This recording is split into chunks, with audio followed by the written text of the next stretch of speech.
बिल्कुल आज नया चैप्टर स्टार्ट करेंगे। यस, कोई डाउट है? बिल्कुल आज हम नया चैप्टर स्टार्ट करेंगे।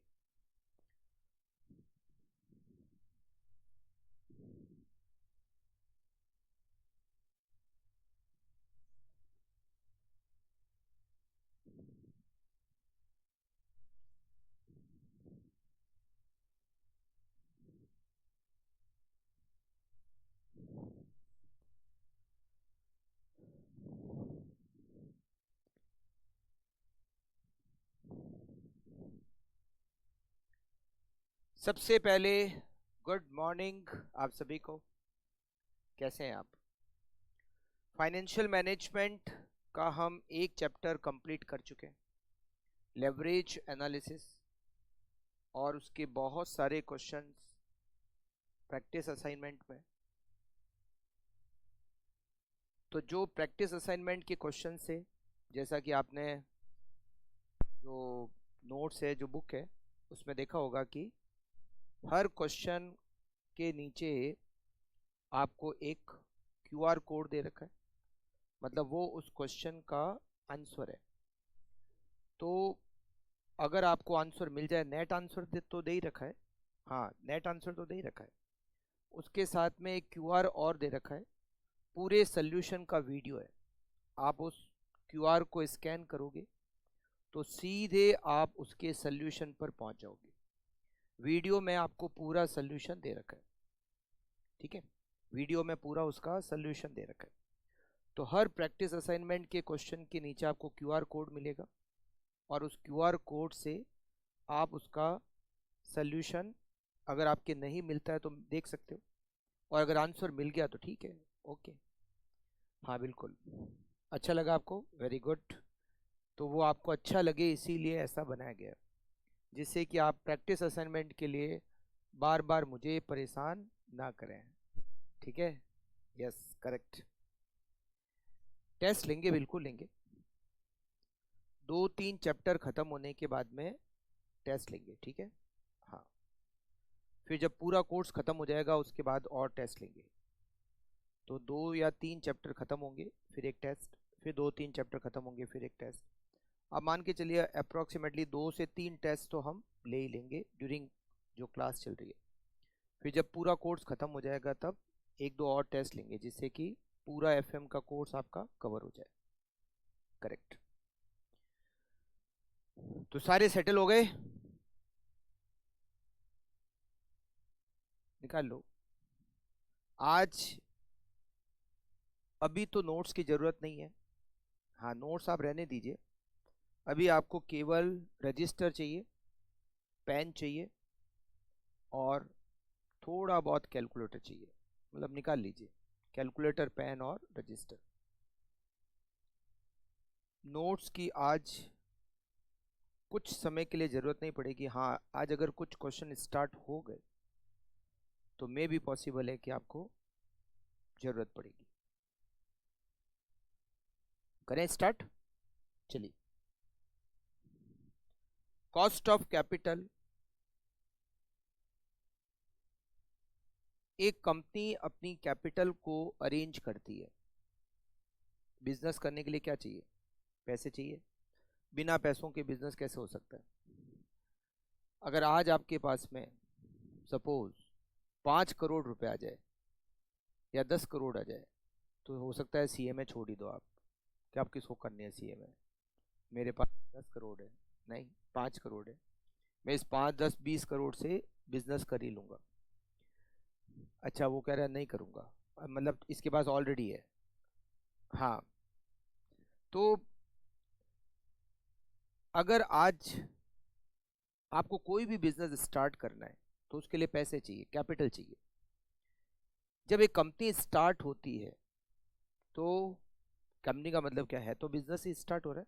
वो एक फॉर्मेट है बिजनेस को स्टार्ट करने का। कंपनी प्रोपराइटर हो सकता है, पार्टनरशिप हो सकता है, कंपनी हो सकता है ना।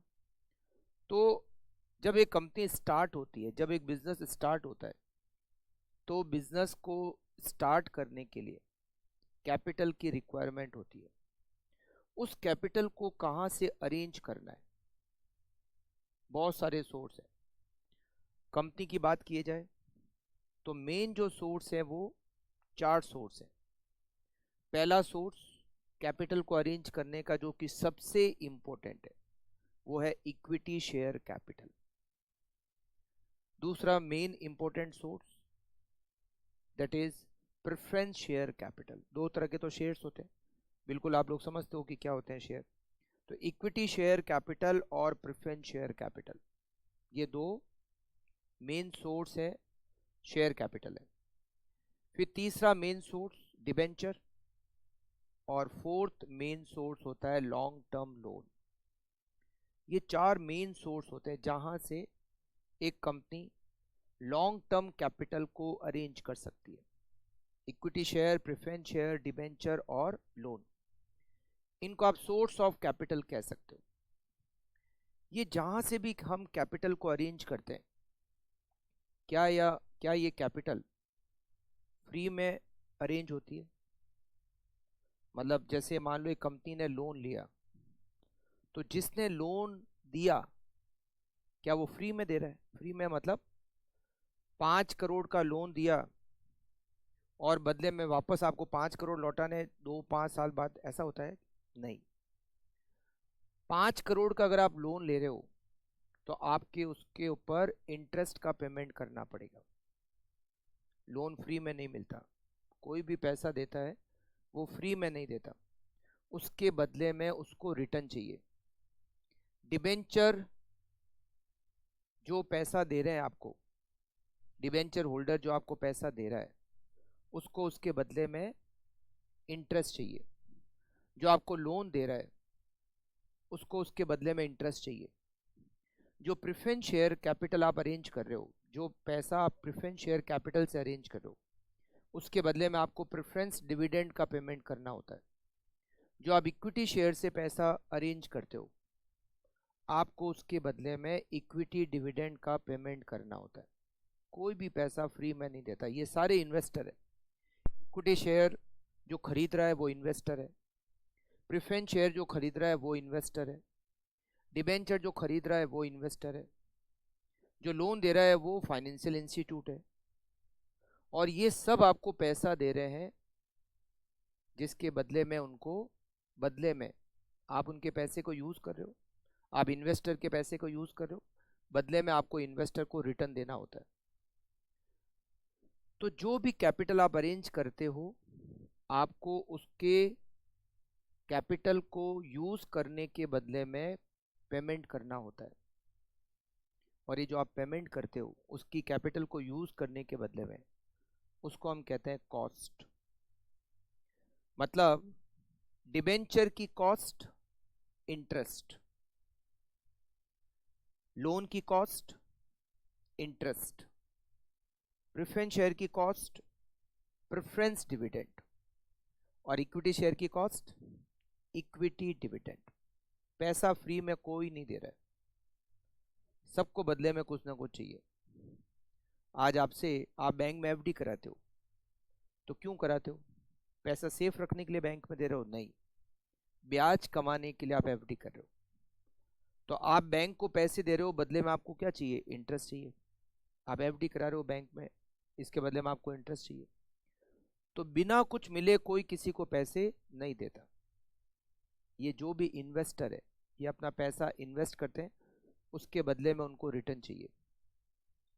उनके बदले में तो जो जो पैसा अरेंज कर रहा है कंपनी की, ये जो कैपिटल है, कंपनी की जो कैपिटल के सोर्स है, कंपनी को उनके बदले में जो पैसा अरेंज किया जाता है उसके बदले में कंपनी को पे करना होता है। और जो पे करना होता है उसको हम कहते हैं कॉस्ट। क्या कहते हैं? कॉस्ट कहते हैं। बहुत इंपॉर्टेंट चैप्टर है बेसिकली। तो ये क्यों इंपॉर्टेंट है? क्योंकि इसके जो कॉन्सेप्ट है वो आगे के कुछ चैप्टर्स में काम आने वाले हैं, इसीलिए आप इस चैप्टर को बहुत ध्यान से समझना। क्वेश्चंस तो इसके ज़्यादा कुछ भारी नहीं है, क्वेश्चन तो इजी है, मगर इसके कॉन्सेप्ट बहुत काम के हैं जो आगे जाके काम आएंगे। ठीक है, तो एक कंपनी की जो कैपिटल होती है, कैपिटल सोर्स ऑफ कैपिटल में equity share capital, preference share capital, debenture और लोन। हर कैपिटल की कॉस्ट होती है, हर कैपिटल की कॉस्ट होती है। इक्विटी शेयर की cost equity dividend, preference share की कॉस्ट प्रेफरेंस डिविडेंड, डिबेंचर की कॉस्ट इंटरेस्ट और लोन की कॉस्ट इंटरेस्ट। अच्छा, एक सोर्स और होता है जिसको हम कहते हैं रिजर्व एंड सरप्लस, ये भी सोर्स ऑफ कैपिटल है। अच्छा, ये सोर्स ऑफ कैपिटल किसका है? इक्विटी शेयर होल्डर का है। इसकी कॉस्ट इक्विटी डिविडेंड। तो एक कंपनी अपनी कैपिटल को जहां से भी अरेंज करती है, बदले में कंपनी कॉस्ट का पेमेंट करती है। इस कॉस्ट को कैसे कैलकुलेट करते हैं? डिबेंचर की कॉस्ट को कैलकुलेट करना, प्रेफरेंस शेयर की कॉस्ट को कैलकुलेट करना, इक्विटी शेयर की कॉस्ट को कैलकुलेट करना, रिजर्व एंड सरप्लस की कॉस्ट को कैलकुलेट करना, लोन की कॉस्ट को कैलकुलेट करना, ये सब कुछ इस चैप्टर में दे रखा है। चैप्टर का नाम भी क्या है? Cost of capital. तो कैपिटल का जो सोर्स है, हर सोर्स की कॉस्ट को कैलकुलेट करना सीखने वाले। डिवेंचर, प्रेफरेंस शेयर, सब कुछ बहुत बेसिक चैप्टर है और ये चैप्टर फाइनेंशियल मैनेजमेंट में बहुत बहुत ज़्यादा काम करे, इसलिए मैं बहुत आराम से समझाऊंगा और आपको बहुत आराम से समझना भी है, एक एक टॉपिक को, एक एक कॉन्सेप्ट को, एक एक पॉइंट्स को। ठीक है, बहुत आराम से समझने वाले हैं, कुछ जल्दबाजी मुझे नहीं है और ना आपको होनी चाहिए। ठीक, तो हर सोर्स की कॉस्ट होती है। अच्छा, कॉस्ट को दो तरीके से हम कैलकुलेट कर सकते हैं, एक तो रुपीस के टर्म्स में और दूसरा परसेंटेज के टर्म्स में। जैसे आपने किसी बैंक से लोन लिया, मान लेते हैं कि आपने बैंक से लोन लिया 5 लाख रुपीस और रेट ऑफ इंटरेस्ट है 10%। 5 लाख का लोन लिया, रेट ऑफ इंटरेस्ट 10%, तो 5 लाख के लोन पर कितना इंटरेस्ट बन गया? 50,000। 5 लाख इंटू 10%। तो अगर आपसे पूछा जाए कि आपने जो 5 लाख का लोन लिया उसकी कॉस्ट क्या, तो आप कहोगे 50,000, 50,000 पर एनम, या फिर आप कहोगे 10% पर एनम। 5 लाख पर 10% आपको इंटरेस्ट देना है, विच इज 50,000। तो आप कॉस्ट को दो तरीके से बता सकते हो, 50,000 रुपीज पर एनम या फिर 10% पर एनम। हम इस चैप्टर में जो कॉस्ट कैलकुलेट करने वाले वो परसेंटेज के टर्म्स में कैलकुलेट करने वाले, ना कि रुपीस के टर्म्स में।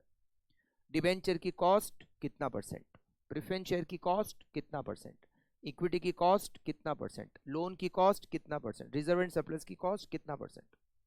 तो हम यहाँ पर इस चैप्टर में रुपीस में कॉस्ट को कैलकुलेट करने वाले नहीं है, हम कैलकुलेट करने वाले हैं परसेंटेज के टर्म्स में। हर सोर्स की cost in terms of percentage हमें कैलकुलेट करना है। अच्छा, मेरे पास में एक पर्सन रहते हैं, थोड़े बुजुर्ग इंसान है, तो उनका नाम है मगराज सिंह। क्या नाम है? मगराज सिंह। मगर प्यार में जो उनके फ्रेंड्स हैं वो उनको शॉर्ट में कहते हैं मगू। मगराज सिंह, इतना बड़ा नाम कौन ले, तो छोटा नाम रख दिया मगू, है ना।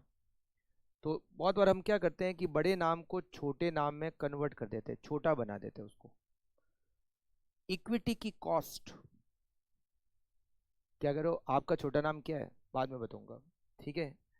अब क्या करोगे, वैसे ही ऑलरेडी छोटा है, मेरा नाम ऑलरेडी छोटा है, अब इस छोटे नाम को और क्या छोटा करें। बड़ा नाम होता है ना, बलबीर सिंह, तो छोटा नाम ही किया। मगराज सिंह बड़ा नाम है, तो बड़े नाम को छोटा नाम करना पड़ता है। अब छोटे नाम को और क्या छोटे करोगे, तो इसलिए मेरे कोई नाम को छोटा नहीं किया हुआ है, उतना ही नाम है। ठीक है। हाँ, ऐसा कुछ घर वाले कर सकते हैं कि भाई चिंटू पिंटू टिंकू टिंकी पिंकी, ऐसा कुछ कर सकते हैं। हाँ, वो किया भी होगा आप लोगों ने, नहीं मेरे घर वालों ने नहीं किया। ठीक है। तो यहाँ पे तो यहाँ पे हमने इनकी कॉस्ट को छोटे नाम दिए। इक्विटी शेयर की कॉस्ट, मतलब कॉस्ट ऑफ इक्विटी शेयर, हम इसको शॉर्ट में कहते हैं के ई। क्या कहते हैं? K E, cost of equity. Preference share, इसका शॉर्ट में नाम है केपी। के ई का क्या लॉजिक है? यूं नाम के आज के टाइम में कहाँ लॉजिक होते हैं? लॉजिक होते हैं क्या? आपके नाम का लॉजिक पता है आपको? आपके नाम का लॉजिक पता है? नहीं। ठीक है, नाम रख दिया, रख दिया। नाम है राम, तो क्या राम हो गया क्या वो? नाम की कोई लॉजिक नहीं है, रख देते हैं। आप कॉन्सेप्ट को समझने की कोशिश करो, नाम के लॉजिक में मत पढ़ो, ठीक है। अच्छा, डिबेंचर की कॉस्ट छोटा नाम दे दिया KD. KD means cost of debenture. Cost of loan छोटा नाम दे दिया के एल। और रिजर्व एंड सरप्लस की कॉस्ट को छोटा नाम दे दिया के आर। तो के ई, के पी, के डी, के एल, के आर। के ई का मतलब इक्विटी की cost in terms of percentage. सब कुछ कॉस्ट कैलकुलेट करने वाले हैं परसेंटेज के टर्म्स पे। तो के ई मतलब cost of equity, K P cost of preference share, K D cost of debenture, K L cost of loan, K R cost of reserve and surplus. ये सारे cost हमें calculate करना सीखना है। और इन सारे पांच के बाद, ये जो पांच कॉस्ट को इंडिविजुअल कैलकुलेट करना सीखेंगे, उसके बाद में हम सीखेंगे ओवरऑल कॉस्ट ऑफ कैपिटल, जिसका एक नाम है weighted average cost of capital. Overall जो कैपिटल है, कंपनी की जो टोटल कैपिटल है, उसकी cost is called weighted average cost of capital.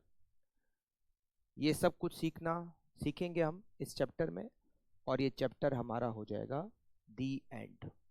समझ गए? मतलब हमें इस चैप्टर में जो भी कैपिटल के सोर्स है उसकी क्या कॉस्ट है इन टर्म्स ऑफ परसेंटेज। और कॉस्ट को जनरली हम पर एनम कैलकुलेट करते हैं। तो इक्विटी की cost in percentage per annum, debenture की cost percentage per annum, preference की कॉस्ट परसेंटेज पर एनम, ये सब कुछ सीखेंगे, ठीक है।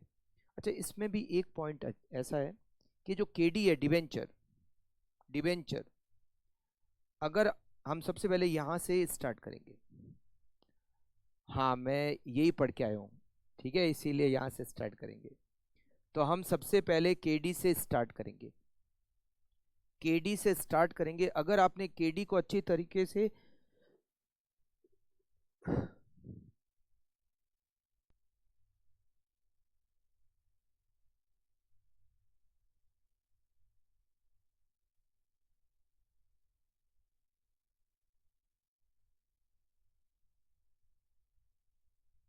हाँ, ठीक है, कहाँ थे हम?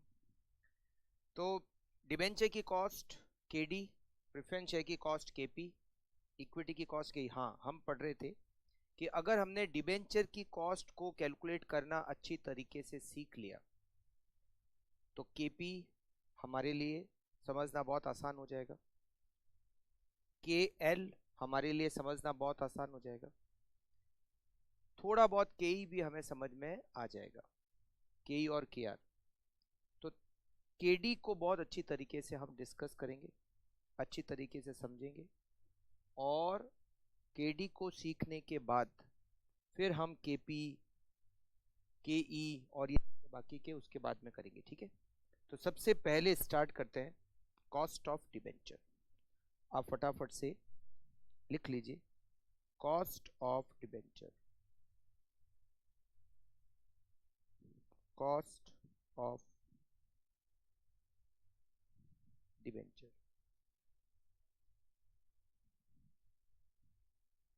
क्या कहते हैं इसको? केडी। जब एक कंपनी डिबेंचर इशू करती है तो जो डिबेंचर परचेज करता है, मतलब जो इन्वेस्टर जो डिबेंचर खरीदता है, उसको क्या मिलता है? उसको एवरी ईयर इंटरेस्ट मिलता है। मतलब कंपनी डिबेंचर पर एवरी ईयर इंटरेस्ट पे करती है। अच्छा, ये जो चैप्टर हम पढ़ रहे हैं ना, ये कंपनी की तरफ से पढ़ रहे हैं, ठीक है ना। कंपनी के लिए डिबेंचर की कॉस्ट क्या, कंपनी के लिए प्रेफरेंस शेयर की कॉस्ट क्या, कंपनी के लिए इक्विटी शेयर की कॉस्ट क्या, हम कंपनी के पॉइंट ऑफ व्यू से पढ़ रहे हैं, ठीक है। आप इन्वेस्टर के पॉइंट ऑफ व्यू से मत सीखना, कंपनी के पॉइंट ऑफ व्यू से समझना। तो जब एक कंपनी डिबेंचर इशू करती है तो कंपनी उस डिबेंचर पर इंटरेस्ट का पेमेंट करती है। इंटरेस्ट की एक फिक्स रेट होती है, और ये जो इंटरेस्ट की रेट है ये डिबेंचर के नाम के साथ ही दे रखी होती है। जैसे मान लेते हैं कि कंपनी ने डिबेंचर इशू किया 10%, तो ये जो 10% है वो क्या है? वो है रेट ऑफ इंटरेस्ट।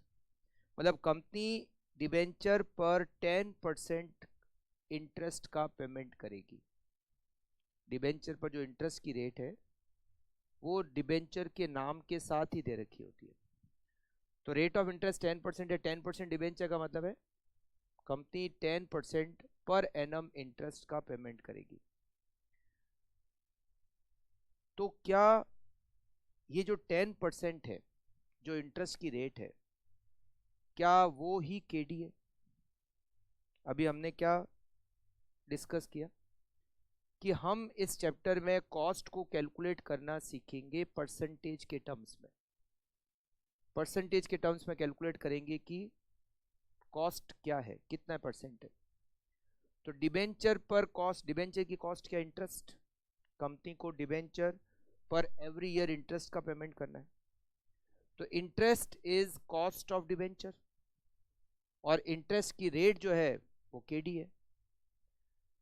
तो अगर इंटरेस्ट की रेट ही केडी है तब तो इसमें क्या कैलकुलेट करना, वो तो है ही है, वो तो डिबेंचर के नाम के साथ ही है। अब आपको कोई कहे कि बताइए 12% डिबेंचर की क्या कॉस्ट, तो आप क्या कहोगे? 12%। Company every year 12% rate of interest से इंटरेस्ट का पेमेंट करेगी। तो ये तो नाम के साथ ही है, ये तो नाम के साथ ही है। मान लो एक कंपनी ने डिबेंचर इशू किया 15% डिबेंचर, तो 15% क्या हो गई? Cost of debenture. तो फिर इस चैप्टर में हम क्या डिस्कस करने वाले हैं? ये तो बहुत आसान हो गया, डिबेंचर की कॉस्ट। और आप, मैंने अभी कहा कि केडी अगर आपने समझ लिया तो केपी भी हो गया, केएल भी हो गया, और थोड़ा बहुत केई भी हो गया, तब तो इसमें तो बहुत आसान है। डिबेंचर पर रेट ऑफ इंटरेस्ट डिबेंचर के नाम के साथ ही दे रखी है, और वही केडी है। तो इसमें क्या कैलकुलेट करना, अलग से चैप्टर बनाने की कहाँ जरूरत थी, ये तो ऐसे ही छोटी सी बात है ये तो। But rate of interest is not cost of debenture. झटका लगा? इंटरेस्ट की रेट डिबेंचर की कॉस्ट नहीं है, उसमें कुछ एडजस्टमेंट होते हैं। जैसे आपने कहा कि 10% डिबेंचर में 10% रेट ऑफ इंटरेस्ट है, 10% रेट ऑफ इंटरेस्ट है, बट रेट ऑफ इंटरेस्ट को हम डिबेंचर की कॉस्ट नहीं कहते, उसमें कुछ एडजस्टमेंट करने होते हैं। जब इंटरेस्ट की रेट में एडजस्टमेंट करेंगे तब जो रिजल्ट आएगा वो होगा केडी। अब क्यों नहीं है? मान लो एक कंपनी ने 10% डिबेंचर इशू किए, और डिबेंचर मान लेते हैं 1 लाख रुपीस के, 1 लाख रुपए के डिबेंचर है। तो कंपनी एवरी ईयर डिबेंचर पर इंटरेस्ट का पेमेंट करेगी। Every year rate of interest क्या? 10%। डिबेंचर कितने के? 1 लाख के। तो इंटरेस्ट कितना हो गया? Every year interest equals to 1 lakh multiply by 10%, interest हो गया 10,000 रुपीज। ये जो 10,000 रुपए का इंटरेस्ट है, और डिबेंचर थे कितने के? 1 लाख रुपए के। तो 10,000 रुपए का इंटरेस्ट आप पे कर रहे हो 1 लाख रुपए के डिबेंचर पर, मल्टीप्लाई बाय 100, 10%। 10% ही तो हुआ।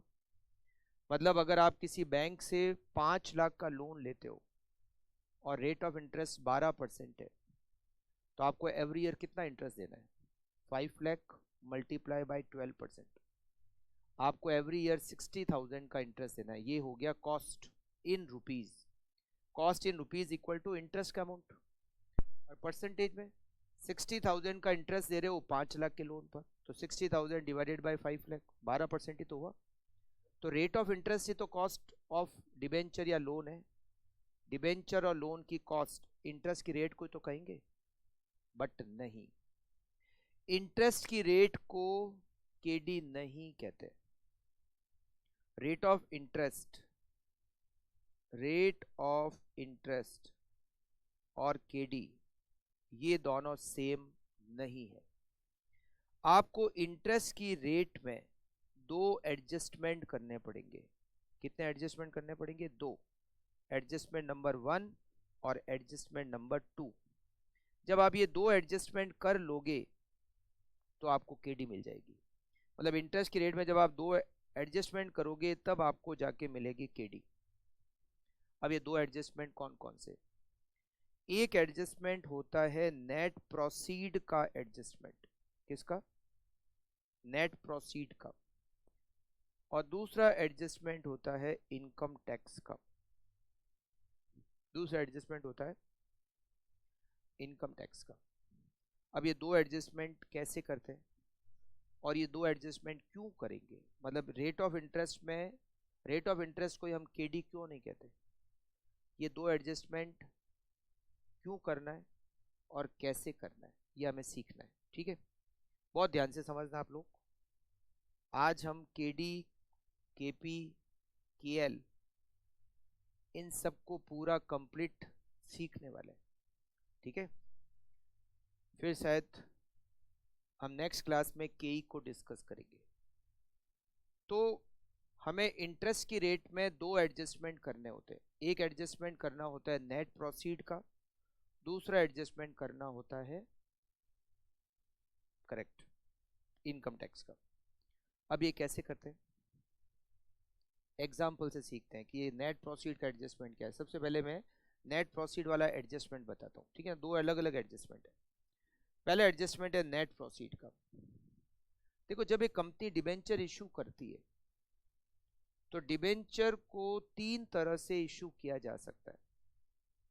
एक कंपनी डिबेंचर को पार पे इशू कर सकती है, डिबेंचर को प्रीमियम पर इशू कर सकती है, डिबेंचर को डिस्काउंट पे इशू किया जा सकता है।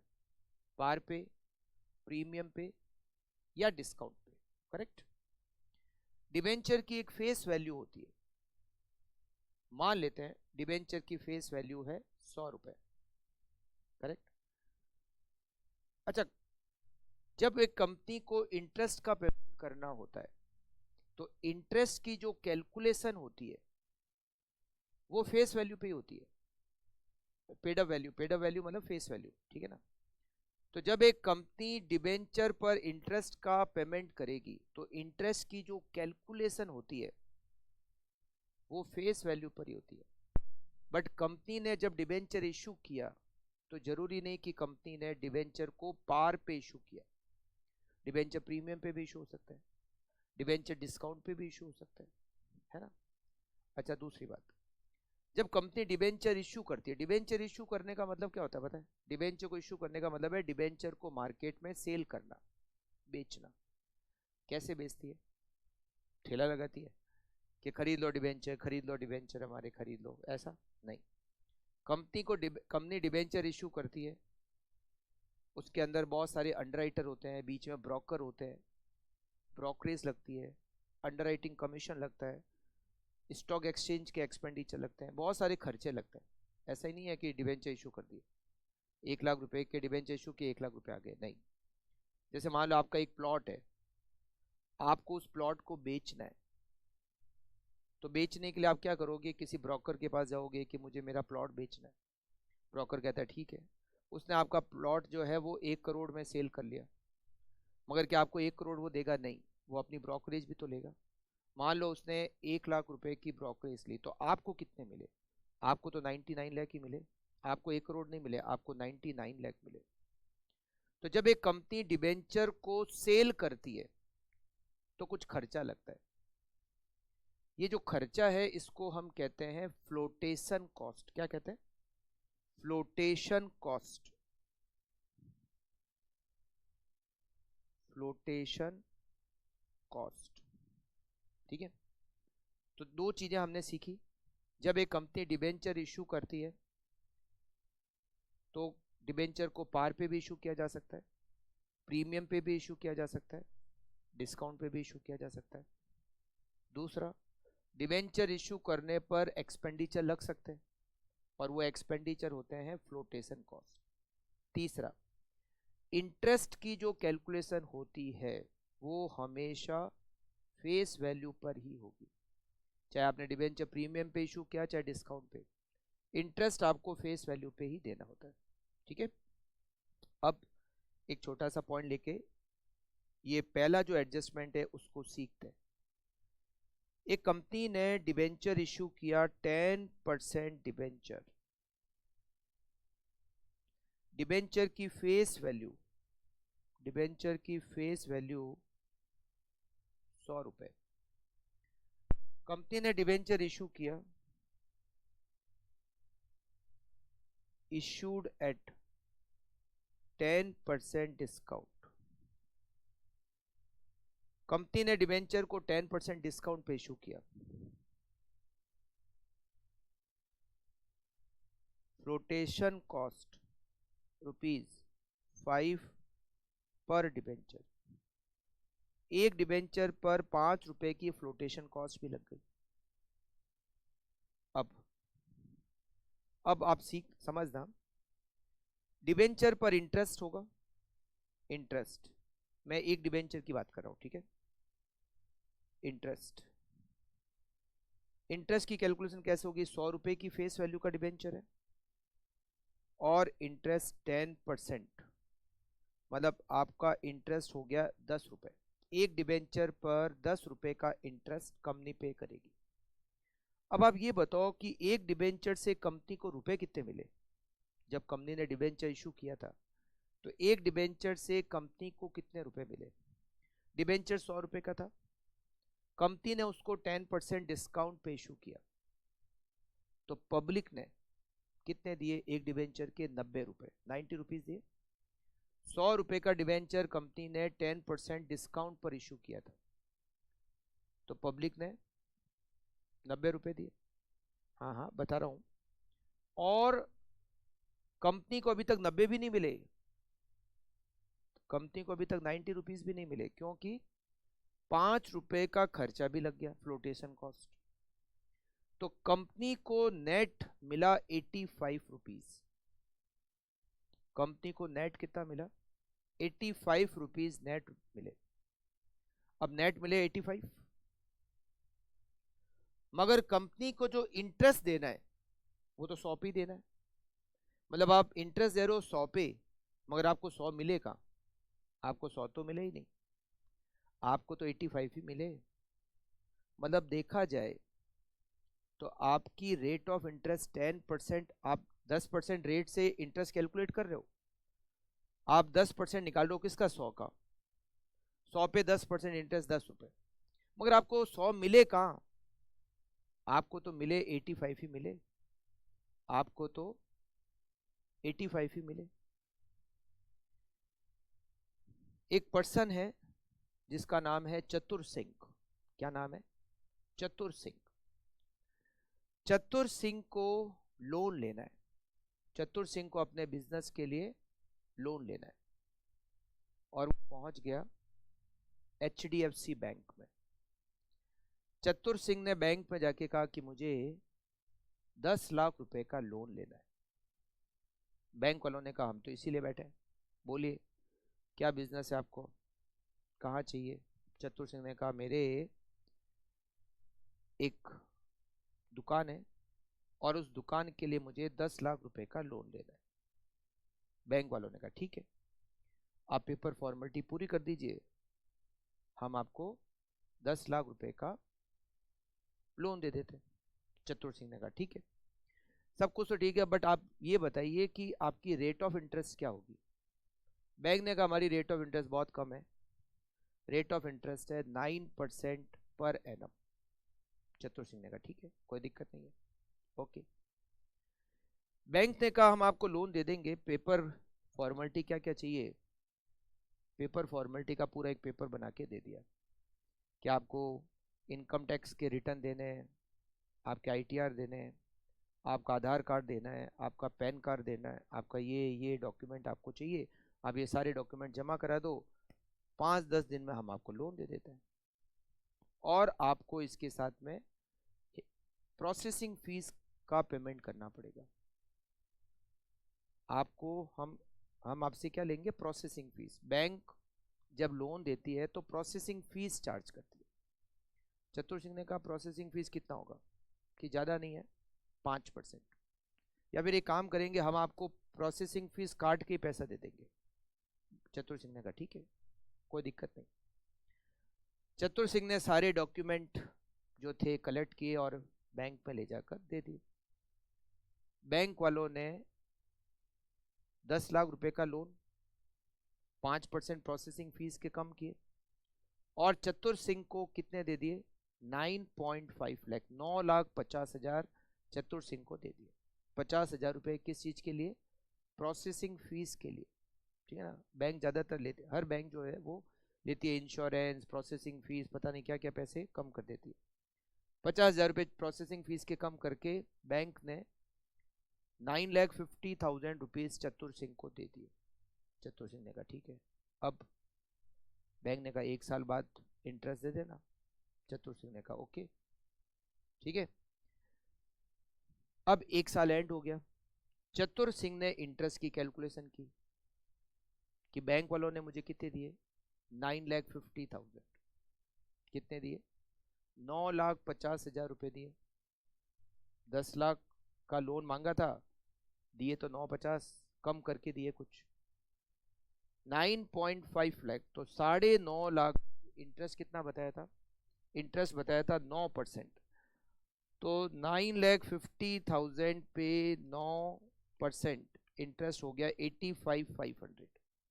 चतुर सिंह ने 85,500 का चेक बनाकर बैंक को दिया कि ये लीजिए इंटरेस्ट। बैंक ने कहा कि कुछ कम है।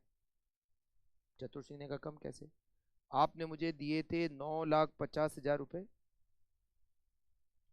उसका 9% 85,500। तो बैंक ने कहा कि हमने आपको 9,50 कब दिए, हमने तो आपको 10 लाख का लोन दिया था। चतुर सिंह ने कहा बिल्कुल नहीं, आपने मुझे 9,50,000 रुपए दिए थे, आप चेक कर सकते हो, आपने मुझे 9,50,000 का चेक दिया था। तो बैंक ने कहा भाई वो 9,50,000 का चेक तो 50,000 रुपये प्रोसेसिंग फीस माइनस करने के बाद था, प्रोसेसिंग फीस माइनस करने के बाद था, लोन तो 10 का ही था। वो तो प्रोसेसिंग फीस का, प्रोसेसिंग फीस थी वो हमने कम करके आपको लोन दिया, वो आपका लोन 9.5 का थोड़ी ना है, आपका लोन तो 10 का ही है। चतुर सिंह ने कहा मगर आपने दिए तो मुझे 9.5 ही थे। बैंक ने कहा भाई वो 9.5 दिए थे मगर वो 9.5 नहीं है, लोन तो 10 का ही है। अब चतुर सिंह को कैसे समझाए, मगर आप लोग तो समझ गए होंगे कि लोन 10 लाख का ही था। हाँ बैंक प्रोसेसिंग फीस लेती है ना, हाँ आप कोई भी लोन लेने जाओ, अच्छा कुछ कुछ केस में बैंक प्रोसेसिंग फीस माफ कर देती है, मगर ज्यादातर केस में लेती है प्रोसेसिंग फीस, इंश्योरेंस, पता नहीं क्या क्या चार्ज करती है, ठीक है। स्टैम्प के पैसे, और एग्रीमेंट बनता है ना, एग्रीमेंट बनता है तो स्टैम्प का पैसा, वो ये, मतलब आप मान के चलो, चलो 5% तो नहीं आता, थोड़ा कम आता है बट आता तो ही। तो आप सोचो बैंक ने इतना सब कुछ चार्ज कर लिया। अब हमारे वो चतुर सिंह के हिसाब से सोचो तो मुझे क्या करना, आपने 50,000 रुपये क्यों कम किए, अब वो स्टैम्प के पैसे है ना, और ये सब कुछ पैसा मुझे उसका क्या यूज, मेरे को क्या करना। हाँ बट ये बात है कि अब लग तो मेरी ही गए। तो चतुर सिंह कहेगा इसका मतलब है सर आप 9% इंटरेस्ट, मेरे लिए ये 9% इंटरेस्ट नहीं हुआ, मेरे लिए इंटरेस्ट 9% से ज्यादा हुआ, क्योंकि आपने मुझे दिए 9.5, मगर मैं ब्याज दे रहा हूँ 10 पे, मेरे काम तो 9.5 ही आए ना। मेरे बिजनेस में कितने रुपए काम आए? 9.5 ही काम आए। आपने 50,000 भले ही किसी बात के काटे हो, मगर मेरे काम तो 9,50,000 ही आ रहे हैं, और आप इंटरेस्ट मुझसे 10 पे ले रहे हो। इसका मतलब ये हुआ कि इंटरेस्ट बैंक चार्ज करेगी 10 लाख पे, 10 लाख पे 9%, कितना हो गया? 90,000। मगर चतुर सिंह के पॉइंट ऑफ व्यू से सोचो तो चतुर सिंह को 90,000 रुपए का इंटरेस्ट 9,50,000 पे करना है। तो 90,000 डिवाइडेड बाय 9,50,000, ये जो रेट ऑफ इंटरेस्ट बैंक कह रही है ना 9%, 9% से ज्यादा महंगा है। 90,000 डिवाइडेड बाय 9,50,000 मल्टीप्लाई बाय 100, ये रेट ऑफ इंटरेस्ट हो गई 9.47%। अब सोचो, आप चतुर सिंह के हिसाब से सोचो तो मिले तो 9.5 ही, किसी भी बात के काटे हो, हमें तो 9.5 ही मिले, किसी भी बात के कम किए हो हमें तो 9,50,000 ही मिले। बट हमें ब्याज किस पे देना है? 10 पे देना है। ब्याज दे रहे हो 10 पे, दे रहे हो 9.5। तो रेट ऑफ इंटरेस्ट, इसका मतलब है कि जो रेट ऑफ इंटरेस्ट बैंक कह रही है ना 9%, 9% नहीं है, ज्यादा है 9% से। 90,000 रुपए इंटरेस्ट दे रहे हैं और हमें मिले 8.5 लाख और 9.5 लाख। तो rate of interest is not 9%, rate of interest is 9.47%। ये जो 9% है ना, ये तो केवल इंटरेस्ट को कैलकुलेट करने के लिए कि इंटरेस्ट का अमाउंट कितना बना, 9%। बट एक्चुअली आप कितना दे रहे हो? 9.47% दे रहे हो, करेक्ट? तो जब भी आप बैंक से लोन लेने जाते हो तो बैंक आपके कुछ चार्जेस कम कर देती है, तो उससे बेसिकली देखा जाए तो रेट ऑफ इंटरेस्ट वो ज्यादा चार्ज कर रही है। चार्जेस बोली किसी चार्ज बात के करो, हमारे हिसाब से आप देखोगे, अपने हिसाब से आप देखोगे तो रेट ऑफ इंटरेस्ट बढ़ गई। वो पैसा हमारे क्या काम का? वो 50,000 रुपये हमारे क्या काम आएगा? कुछ काम का नहीं आएगा। बैंक के भी काम आएगा नहीं आएगा वो एक अलग बात है, मगर हमारे तो किसी काम का नहीं ना, समझ रहे हो? तो हमें, अच्छा, जब वापस लोन चुकाना पड़ेगा तब तो 10 ही चुकाना पड़ेगा ना। जब आप लोन चुकाओगे तब तो 10 ही का ही पेमेंट करोगे, वो 9.5 थोड़ी ना लेंगे आपसे, समझ रहे हो? तो यहां पर देखा जाए तो आपकी जो रेट ऑफ इंटरेस्ट है वो चतुर सिंह के रेट ऑफ इंटरेस्ट 9% है ही नहीं, 9.47 है। तो ऐसा डिवेंचर में भी होता है।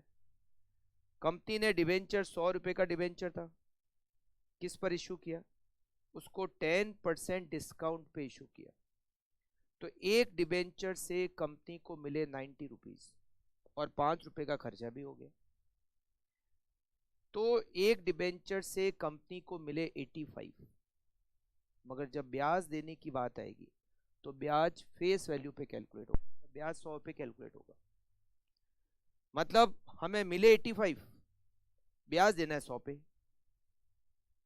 इंटरेस्ट देना है 100 पे, मिले 85 ही। तो एक्चुअल में रेट ऑफ इंटरेस्ट 10% नहीं है, 10% से ज्यादा है। आप इंटरेस्ट कितना दे रहे हो? आप एक डिबेंचर पर 10 रुपए का इंटरेस्ट दे रहे हो और एक डिबेंचर से आपको मिला कितना? 85 ही मिला, मल्टीप्लाई बाय 100। आपकी रेट ऑफ इंटरेस्ट क्या हो गई पता है? 10 डिवाइडेड बाय 85 इंटू 100, आपकी रेट ऑफ इंटरेस्ट हो गई 11.76%।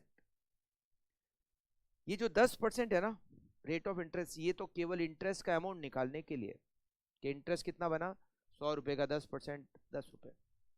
But effectively you are paying 11.76%। 10 रुपए का ब्याज दे रहे हो 85 रुपीज यूज करने के बदले में, क्योंकि आपके तो 85 ही काम है, आपके 10 रुपए 100 रुपए है काम, आपको 100 रुपए मिले ही नहीं, है ना? तो जब एक कंपनी डिबेंचर को डिस्काउंट पे इशू करती है तो जो इफेक्टिव रेट ऑफ इंटरेस्ट है वो देखा जाए तो ज्यादा है। इंटरेस्ट की रेट वैसे 10 है, बट 10 नहीं, 10 से भी आप ज्यादा पे कर रहे हो, आप 11.76% पे कर रहे हो। मतलब ये वाली जो 10% है ना, वो होता है ना हाथी के दांत दिखाने वाले और हाथी के दांत खाने वाले, दोनों अलग अलग है, वो वाली बात यहाँ पर एकदम फिट बैठती है कि दिखाने के लिए रेट ऑफ इंटरेस्ट क्या है 10%, मगर एक्चुअल में हम ब्याज दे कितना रहे 11.76%। करेक्ट। अच्छा, अगर मान लो ये कि डिबेंचर को प्रीमियम पर इशू किया होता, या 10%, अगर ऐसा होता 10% debenture, 10% debenture, face value ₹100, issued at 10% premium, flotation cost ₹2 per debenture.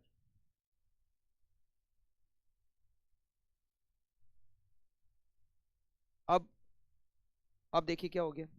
अब यहां पर इंटरेस्ट कितना बना, फेस वैल्यू 100 रुपए, तो 100 का 10% इंटरेस्ट हो गया 10 रुपीज। अब मिला कितना, 100 रुपए का डिबेंचर था, 10% प्रीमियम पर इशू किया, भले ही प्रीमियम पर इशू किया मगर ब्याज तो आपको फेस वैल्यू पे देना है। अब देखा जाए तो फायदा हो गया, क्योंकि आपको 100 रुपए का डिबेंचर था, 10% प्रीमियम पे इशू किया, तो कितने आ गए 110, 2 रुपए फ्लोटेशन कॉस्ट के माइनस हो गए, तो आपको एक डिबेंचर से मिले 108, 108 रुपए। डिबेंचर एक तरह से क्या लोन ही तो है, मतलब आपने 108 रुपए का लोन लिया, 108 रुपीज का लोन लिया, बट आपको इंटरेस्ट 100 पे देना है। ब्याज आप 100 पे दे रहे हो, इंटरेस्ट आप 100 पे दे रहे हो, मिला आपको 108। तो इफेक्टिवली आपकी रेट ऑफ इंटरेस्ट कम है, आपकी रेट ऑफ इंटरेस्ट 10% नहीं है। अब कैसे निकालेंगे सही रेट ऑफ इंटरेस्ट। आपका इंटरेस्ट कितना बना 10 रुपए, और आपको एक डिबेंचर से नेट कितना मिला 108 मल्टीप्लाई बाय 100, 9.26%। आपने इफेक्टिवली 9.26% इंटरेस्ट का पेमेंट किया, मतलब 10% नहीं है, रेट 10% से भी कम है, क्योंकि आप 100 पर ब्याज दे रहे हो, मिले आपको 108। मतलब एक फ्रेंड है आपका, उसने कहा मैं तुझे 5 लाख रुपए उधार दे देता हूँ, मगर मैं तुझसे इंटरेस्ट 4 लाख पे लूंगा। ऐसे दोस्त भगवान सबको दे, है ना। मेरे हैं, बिल्कुल है मेरे, तुम हो ना। हाँ, तो 100 रुपए 5 लाख दिए और 4 लाख पे इंटरेस्ट, कि नहीं तू 4 लाख पे इंटरेस्ट दे देना, छोड़, कोई दिक्कत नहीं है। मेरे तो ऐसे भी दोस्त है जो फ्री में देते हैं, क्या करेगा अब तू, है ना, ऐसे दोस्त बना। हाँ, तो यहाँ पर रेट ऑफ इंटरेस्ट 100 रुपए की फेस वैल्यू का डिबेंचर था, जो हमने 10% प्रीमियम पे इशू किया। यहाँ पर रेट ऑफ इंटरेस्ट 10% की जगह एक्चुअली इट इज ओनली 9.26%। तो ये जो 108 है, जैसे हमने पहले डिस्काउंट पे किया था तो 85 आया था, ये 85 पता है क्या है, इट इज नेट प्रोसीड, मतलब हमें मिला क्या, नेट प्रोसीड, प्रोसीड का मतलब रिसिप्ट। तो क्या, अच्छा इसी तरह से यहां पर नेट प्रोसीड कितनी है 108, मतलब जब एक कंपनी डिस्काउंट पर डिबेंचर इशू करती है तो उसकी जो इफेक्टिव रेट ऑफ इंटरेस्ट है वो बढ़ जाती है। जो रेट ऑफ इंटरेस्ट दिखाई गई है नाम के साथ में, उससे ज्यादा आप पे कर रहे हो। और अगर डिबेंचर को प्रीमियम पे इशू किया जाए तो जो रेट ऑफ इंटरेस्ट दिखाई हुई है उससे आप कम पे कर रहे हो, वहां ज्यादा पे कर रहे हो। जो रेट ऑफ इंटरेस्ट दिखाई हुई ज्यादा पे कर रहे हो अगर डिबेंचर डिस्काउंट पे इशू किया है तो। और डिबेंचर का प्रीमियम पे बिल्कुल उल्टा बोल गया, ठीक है। मतलब जब आप डिबेंचर को डिस्काउंट पे इशू करते हो तो जो रेट दे रखी है आप उससे ज्यादा पे कर रहे हो, और जब आप डिबेंचर को प्रीमियम पे इशू करते हो तो जो रेट दे रखी है आप उससे कम पे कर रहे हो। ये होता है नेट प्रोसीड का एडजस्टमेंट। बट मान लो अगर आपने डिबेंचर को फेस वैल्यू पे इशू किया और फ्लोटेशन कॉस्ट भी 0 है, आपने डिबेंचर को फेस वैल्यू पे इशू किया, कोई प्रीमियम नहीं कोई डिस्काउंट नहीं, पार पे इशू किया, और फ्लोटेशन कॉस्ट भी नहीं लगती। तो फिर जो रेट ऑफ इंटरेस्ट दे रखी है आप वही रेट ऑफ इंटरेस्ट पे भी कर रहे हो, और देना भी उतना ही है और लग भी उतना ही रहा है। मतलब इफेक्टिव रेट ऑफ इंटरेस्ट भी वही है और जो इंटरेस्ट की रेट आप कैलकुलेट कर रहे हो वो भी वही है ना। मतलब फिर आप 10% दे रहे हो, मतलब वाकई में 10% ही दे रहे हो, ना तो ज़्यादा ना कम, क्योंकि जो नेट प्रोसीड है वो फेस वैल्यू के बराबर हो गया। करेक्ट। तो पहला एडजस्टमेंट आपको करना पड़ेगा वो है नेट प्रोसीड का एडजस्टमेंट। करेक्ट। दूसरा एडजस्टमेंट होता है इनकम टैक्स का एडजस्टमेंट। एफएम में इनकम टैक्स बहुत इंपॉर्टेंट पार्ट है। इसके लिए आपको इनकम टैक्स पढ़ने की जरूरत नहीं है, मतलब इनकम टैक्स के प्रोविजंस काम नहीं आएंगे, नॉर्मल समझना है कि टैक्स होता है। ठीक है। इनकम टैक्स, जब एक कंपनी डिवेंचर इशू करती है, सेकंड एडजस्टमेंट को समझना, फिर हम केडी को कैसे कैलकुलेट करते हैं उसके दोनों एडजस्टमेंट के बाद में क्या फॉर्मूला बना उसको डिस्कस करेंगे। ठीक है। जब एक कंपनी डिवेंचर इशू करती है तो डिवेंचर पर इंटरेस्ट का पेमेंट करना होता है। ये इंटरेस्ट क्या है? एक्सपेंडिचर है। एक्सपेंडिचर कहाँ जाएगा? प्रॉफिट एंड लॉस अकाउंट में जाएगा। प्रॉफिट एंड लॉस अकाउंट में जब आप कोई एक्सपेंडिचर लिखते हो तो आपकी इनकम कम हो जाती है, और इनकम कम होने से टैक्स कम लगता है। मतलब जब एक कंपनी डिबेंचर इशू करती है तो डिबेंचर का जो इंटरेस्ट है वो पी एंड एल अकाउंट में जाएगा। पी एंड एल अकाउंट में जब इंटरेस्ट जाएगा तो आपकी इनकम कम हो जाएगी, और जब इनकम कम हो जाएगी तो आपको कम टैक्स देना पड़ेगा। It means due to interest आपको इनकम टैक्स में बेनिफिट होता है। ड्यू टू इंटरेस्ट आपको इनकम टैक्स में बेनिफिट होता है। मैं आपको एक एग्जांपल से समझाता हूँ। ठीक है। आपका नाम क्या है? क्या नाम है? वैभव। चलो एक एग्जांपल लेते हैं। मान लीजिए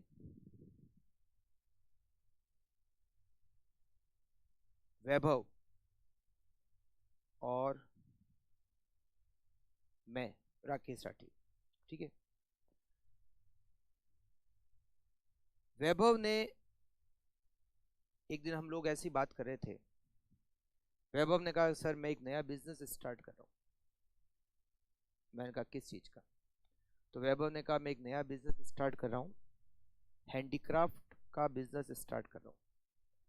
हैंडमेड हैंडीक्राफ्ट के प्रोडक्ट होते हैं वो बनाकर बेचेंगे, तो आप भी चाहो तो स्टार्ट करो।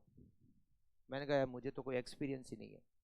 तो वैभव ने कहा सारा मैं बता दूंगा, आपकी पूरी हेल्प कर दूंगा, कस्टमर को ढूंढने में भी हेल्प कर दूंगा, कहाँ से रॉ मटेरियल खरीदना है, वर्कर वगैरह सबके हिसाब से मैं आपकी हेल्प कर दूंगा। आप चाहो तो एक फैक्ट्री लगा दो, मैं भी लगा ही रहा हूँ, पार्टनरशिप में नहीं कर रहे, आपकी अलग मेरी अलग। ठीक है। मैंने कहा ठीक है चलो स्टार्ट करते हैं। वैभव ने हैंडीक्राफ्ट की फैक्ट्री स्टार्ट की, और अब बिजनेस करने के लिए क्या चाहिए? पैसे चाहिए। वैभव ने बिजनेस में इन्वेस्ट किए 50 लाख रुपए। अब ये वैभव 50 लाख लाया कहाँ से? खूब है घर में, वैभव के फादर के पास खूब रुपए। फादर ने केवल तिजोरी की चाबी दे दी कि जा बेटा जितने नोट चाहिए उतने ले ले, बस चाबी वापस सही जगह पे रख देना। वैभव के घर पे कमरे जितनी तिजोरी है। तिजोरी वो छोटे मूवीज में बता ना, छोटी तिजोरी ऐसी नहीं है, मतलब कमरे जितनी तिजोरी है। कमरे का गेट खुलता है, आराम से अंदर जा सकते हो, तिजोरी में बैठ सकते हो, आराम से एसी की हवा खाते हुए पैसे गिन सकते हो। तो वैभव तिजोरी में से गया, और वैभव ईमानदार है, वो ये जानता ही है। इसने बराबर 50 लाख रुपए लिए, जितनी जरूरत थी उतने लिए 50 लाख रुपए लिए, और इसने 50 लाख रुपए से हैंडीक्राफ्ट की का जो बिजनेस है वो स्टार्ट कर दिया। मतलब वैभव ने 50 लाख रुपए इन्वेस्ट किए, वो वैभव के ओन फंड है, कहीं से उधार लेने की जरूरत नहीं पड़ी। मैंने भी 50 लाख रुपए इन्वेस्ट किए, मेरे भी घर पे तिजोरी है, बस सबसे दिक्कत वाली बात यह है कि तिजोरी खाली है, कुछ नहीं है, एकदम साफ, केवल ठंडी हवा ही खा सकते हो, पैसे उसके अंदर है ही नहीं। मैंने इसके लिए लोन लिया, मैंने 50 लाख रुपए का बैंक से लोन लिया, rate of interest 10% per annum. 50 lakh का लोन लिया 10% रेट ऑफ इंटरेस्ट पे, ठीक है। बिजनेस स्टार्ट हो गया, सेल्स, अब इनकम स्टेटमेंट बनाया, सेल्स हम दोनों की इक्वल, फिर हमने लिवरेज में सीखा था ना, sales minus variable cost, contribution less fix cost, EBIT. EBIT तक वैभव और आरआर दोनों बराबर, मतलब सेल्स बराबर दोनों की वेरिएबल कॉस्ट बराबर, दोनों का कंट्रीब्यूशन बराबर, दोनों का फिक्स कॉस्ट बराबर, दोनों का ईबीआईटी बराबर, यहां तक इक्वल इक्वल चल रहा है सब कुछ। वैभव का प्रॉफिट ईबीआईटी 15 लाख, आरआर का ईबीआईटी 15 लाख, पार्टी दो, चलो मंदिर खुला नहीं और 12 के बैठ गए। हाँ, तो अभी ये तो पेपर में है भाई, 15 लाख रुपए है कहाँ, और मेरे से ज्यादा वो कमा रहा है वैभव, उससे मांग, दोनों ज्वाइंट में दे दो पार्टी। चलो जब ये शुरू तो करें काम एक बार, ठीक ना, एग्जाम्पल जब हकीकत बनेगा तब देंगे पार्टी, ठीक है। तो ईबीआईटी कितना है, ईबीआईटी है 15 लाख, वैभव 15 लाख और आरआर 15 लाख, ईबीआईटी दोनों का बराबर है, ठीक है। लेस इंटरेस्ट, अब आगे की कहानी दर्दनाक है मेरे लिए। वैभव इंटरेस्ट नील, क्योंकि सारे पैसे घर के ही है, कोई लोन तो लिया नहीं, ओन फंड है, ओन फंड में इंटरेस्ट होता ही नहीं है। इंटरेस्ट जीरो, बट मुझे तो देना ही है। 50 लाख का लोन लिया था, 10% इंटरेस्ट कितना हो गया, 5 लाख रुपए का इंटरेस्ट हो गया। अर्निंग बिफोर टैक्स 15 लाख और आरआर 10 लाख। लेस करेंगे टैक्स, मान लेते हैं टैक्स की रेट है 40%, फ्लैट रेट से टैक्स है 40%, तो वैभव को टैक्स देना है 15 लाख का 40%, 6 लाख, और आरआर को टैक्स देना है 10 लाख का 40%, 4 लाख। प्रॉफिट, नेट प्रॉफिट, वैभव का नेट प्रॉफिट 9 लाख और आरआर का नेट प्रॉफिट 6 लाख। मैंने वैभव से कम कमाए, मेरा प्रॉफिट वैभव से कम है, कितना कम है, वैभव का नेट प्रॉफिट है 9 लाख, फाइनली तो 9 लाख कमाए, और मैंने कितने कमाए 6 लाख, मतलब मैंने 3 लाख रुपए वैभव से कम कमाए। क्यों, हमारा ईबीआईटी तक तो हम सेम थे, तो क्या हो गया कि मेरा प्रॉफिट वैभव के प्रॉफिट से 3 लाख रुपए कम हो गया। यस ऑब्वियस है, मैंने लोन लिया था, वैभव का लोन था नहीं, मैंने लोन लिया था, इस वजह से मेरा प्रॉफिट कम आ रहा है। तो लोन लिया था, कितने का लोन लिया था, 50 लाख का, 50 लाख के लोन पर इंटरेस्ट कितना होता है, 5 लाख। तो मेरा प्रॉफिट मतलब 5 लाख का मेरा इंटरेस्ट का खर्चा है जो वैभव का नहीं है, तो मेरा प्रॉफिट वैभव के प्रॉफिट से 5 लाख रुपए कम होना चाहिए था, क्योंकि मैं एक ऐसा खर्चा दे रहा हूं जो वैभव के है ही नहीं। हाँ हाँ, बता रहा हूँ, टैक्स का एडजस्टमेंट, बिल्कुल ठीक है ना, पूरी बात तो बताने दे भाई। तो 5 लाख रुपए का मैं इंटरेस्ट दे रहा हूं जो कि वैभव नहीं दे रहा है, मतलब एक खर्चा ऐसा है जो मैं ही दे रहा हूं, वैभव नहीं दे रहा है। तो मेरा प्रॉफिट वैभव के प्रॉफिट से 5 लाख रुपए कम आना चाहिए, बट ऐसा नहीं है।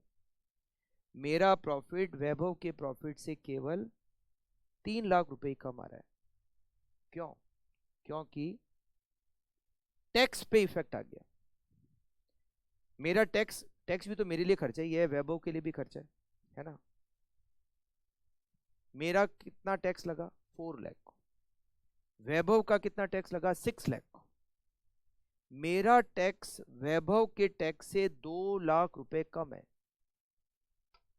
करेक्ट? कम क्यों है?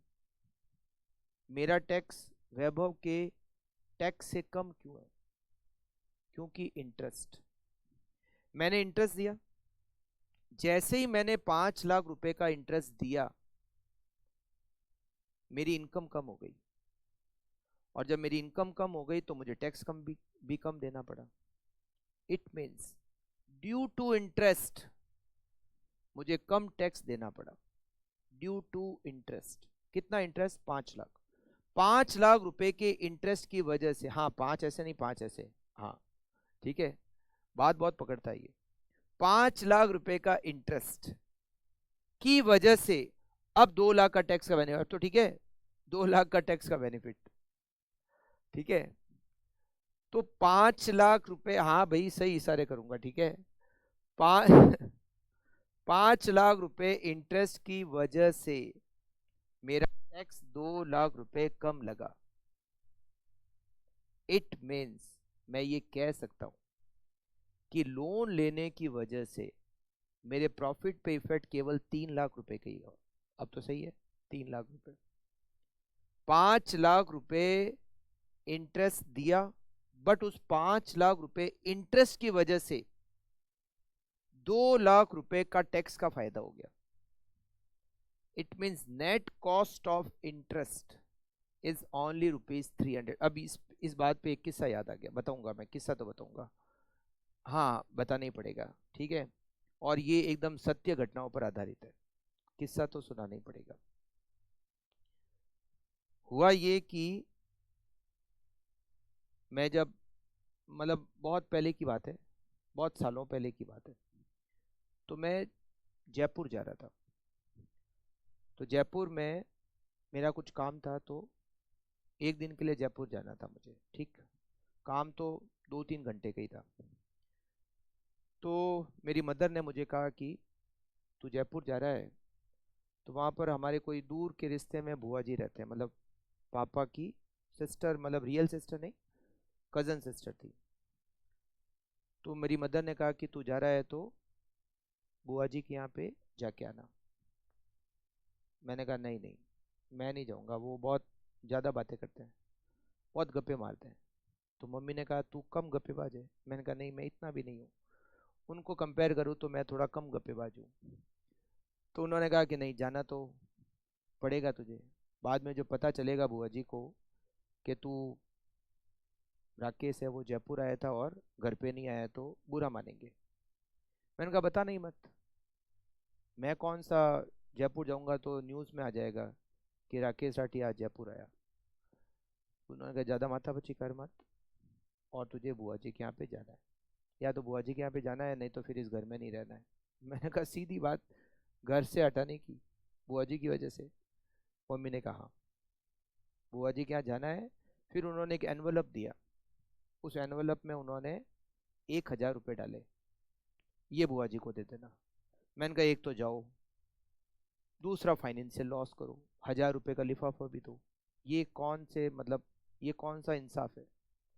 एक तो जाना, वो नुकसान वाली बात, वो बैठ के गप्पे मारेंगे है ना, छोड़ेंगे ही नहीं, और दूसरा 1,000 रुपये भी देना, तो दो दो नुकसान नहीं किए जाते। मम्मी ने कहा तू कुछ भी समझ, तुझे जाना है और ये एनवलप उनको देना है, बात फिनिश, इससे ज़्यादा अपन माथापच्ची नहीं करेंगे। ऑर्डर मतलब ऑर्डर, ठीक है। क्या हाँ तेरे को जहाँ पर भी तू होगा, वो जो बुआ जी का लड़का है चिंटू, घर में उनको चिंटू कहते थे, कि चिंटू है वो तुझे लेने आ जाएगा स्कूटर पे। हमारा बजाज, तो तू चले जाना, तेरे का टैक्सी का खर्चा नहीं लगेगा, तेरे को वो लेने भी आ जाएगा, वापस छोड़ भी देगा। बजाज सुपर, चिंटू, है ना। हाँ ठीक है, मैंने कहा अब क्या करें, जाना तो पड़ेगा ही। जयपुर पहुंचा, मैंने वहां से चिंटू को बताया कि भाई मैं आ गया। चिंटू कहता है मैं लेने आ रहा हूँ। चिंटू मुझे लेने आ गया। चिंटू के साथ में मैं बजाज सुपर पे बैठ के चिंटू के घर चला गया। वहां पर पहुंच के थोड़ी बहुत गप्पे हुई। मैंने उनको जाके कह दिया था कि मेरे पास, मैंने उनको ये जाते ही कह दिया था कि आपके पास केवल 15 मिनट है गप्पे मारने के लिए, नहीं तो वो मुझे हो सकता है 2 घंटे ही गप्पे मारते रहते, वो भी कम पड़ते, और फिर ज़्यादा गप शुरू हो जाती है, फिर मैं भी शुरू हो जाता हूँ, और मैं शुरू होना नहीं चाहता था। तो मैंने कहा कि आपके पास में केवल 15 मिनट है, मैं जिस काम के लिए आया हूँ वहाँ पर मुझे वापस लौटना है, ज़रूरी है। तो 15 मिनट में जो भी हो सकता है, जो भी गप्पे मार सकते हो मार लो। उसके बाद में चिंटू वापस मुझे बजाज सुपर पे छोड़ के आ जाएगा। हाँ, वो बजाज सुपर पहले स्कूटर आते थे ना, बजाज सुपर, ऐड भी आता था हमारा बजाज। हाँ आपने शायद देखा नहीं होगा, ये इन्होंने देखा है ना। हाँ, तो फिर चिंटू आया और बुआ जी के यहाँ चला गया। फिर 2-3 मिनट बात हुई। मैंने वो भारी मन से जो मम्मी ने एनवलप दिया था वो बुआ जी को दे दिया कि ये मम्मी ने भेजा है। उन्होंने मेरे हाथ से लेकर का इसकी कहाँ जरूरत थी, और हाथ से लेने के बाद का मैं सोच रहा था कि अगर ये हाथ से लेने के पहले मुझे कह देते कि इसकी कहाँ जरूरत थी तो मैं वापस जेब में डाल देता। मगर उन्होंने हाथ से लेने के बाद ये बात कही कि इसकी कहाँ जरूरत थी बेटा। मैंने कहा ये बात बाद में क्या नहीं होती है क्या, पहले क्या नहीं होती है। ठीक है अब तो ले लिया, अब क्या करें। फिर 5-10 मिनट और गपे हुई। फिर मैंने कहा कि चलो बुआ जी चलते हैं। बुआ जी ने कहा रुक, 1 मिनट रुक। बुआ जी अंदर गए और बराबर 1 मिनट बाद वापस आए। उनके हाथ में एक और लिफाफा था, मतलब एक नया लिफाफा था। उन्होंने मुझे वो लिफाफा दिया कि ये ले बेटा। मैंने भी उनके हाथ से लेकर कहा अरे बुआ जी इसकी कहाँ जरूरत थी, मैंने तो हाथ से लेके जेब में भी डाल के कहा क्या बता वापस ले ले, है ना। अब मेरा तो गया जो गया, ये वापस ले लिया तो मैंने कहा चलो कुछ तो रिकवरी हो ही गई। तो मैंने वो लिफाफा वापस ले लिया। अब उनके सामने तो नहीं देख सकता था कितने हैं। मैं कहा चलो चिंटू जब छोड़ के जाएगा तब देखेंगे। चिंटू ने कहा वापस छोड़ देता हूँ आपको। मैंने कहा बिल्कुल छोड़ना ही पड़ेगा। चिंटू ने मुझे छोड़ दिया। जैसे ही चिंटू आंखों से ओझल हो गया, दिख गया कि हाँ चला गया चिंटू, मैंने वो लिफाफा खोला। जानने का था कि भाई कितने लॉस की रिकवरी हो गई। उसमें 100-100 रुपए के 2 नोट थे। कितने? 100-100 रुपए के 2 नोट, मतलब 200 रुपए। मेरा लॉस, फाइनेंशियल लॉस देखा जाए तो कितना हुआ? 800 रुपए, 800। 1000 मैंने दिए थे। अच्छा, मुझे ऐसा लगता है कि मैंने उनको दिए लिफाफे, तब उन्होंने मुझे लिफाफा दिया। अगर मैं भी नहीं देता तो वो भी नहीं देते। उन्होंने कहता ठीक है, प्यार मोहब्बत में बातें हो गई, पैसों का लेन देन कुछ नहीं हुआ। मैंने उनको दिया तो उनको भी देना पड़ा, शायद ऐसा कुछ होता है। तो 1000 मैंने दिया, उन्होंने 200 रुपए का दे दिया वापस। तो नेट 800 रुपए का लॉस हो गया। अगर मैं 1000 नहीं देता तो वो भी 200 नहीं देते। तो 1000 रुपए दिए, उस वजह से 200 रुपए वापस आए। It means net cost of बुआ जी इज ₹800। बुआ जी मेरे लिए कितने महंगे पड़े? 800 रुपए के महंगे पड़े। बस यहां पर यही बात है। मैंने 5 लाख रुपए का इंटरेस्ट दिया, और 5 लाख रुपए इंटरेस्ट देने की वजह से मुझे 2 लाख रुपए का इनकम टैक्स कम देना पड़ा। अगर यहां पर मैं 50 लाख का लोन नहीं लेता मेरे भी पास मान लो तिजोरी में रुपए होते वैभव की तरह, तो मुझे भी इंटरेस्ट नहीं देना पड़ता। अगर मुझे इंटरेस्ट नहीं देना पड़ता तो मेरा भी टैक्स 6 लाख बनता। जो वैभव के कितना टैक्स बनाया 6 लाख, मेरा टैक्स कितना 4 लाख, तो मेरा भी यहाँ 4 लाख रुपए टैक्स नहीं बनता, मेरा भी टैक्स यहाँ 6 लाख बनता।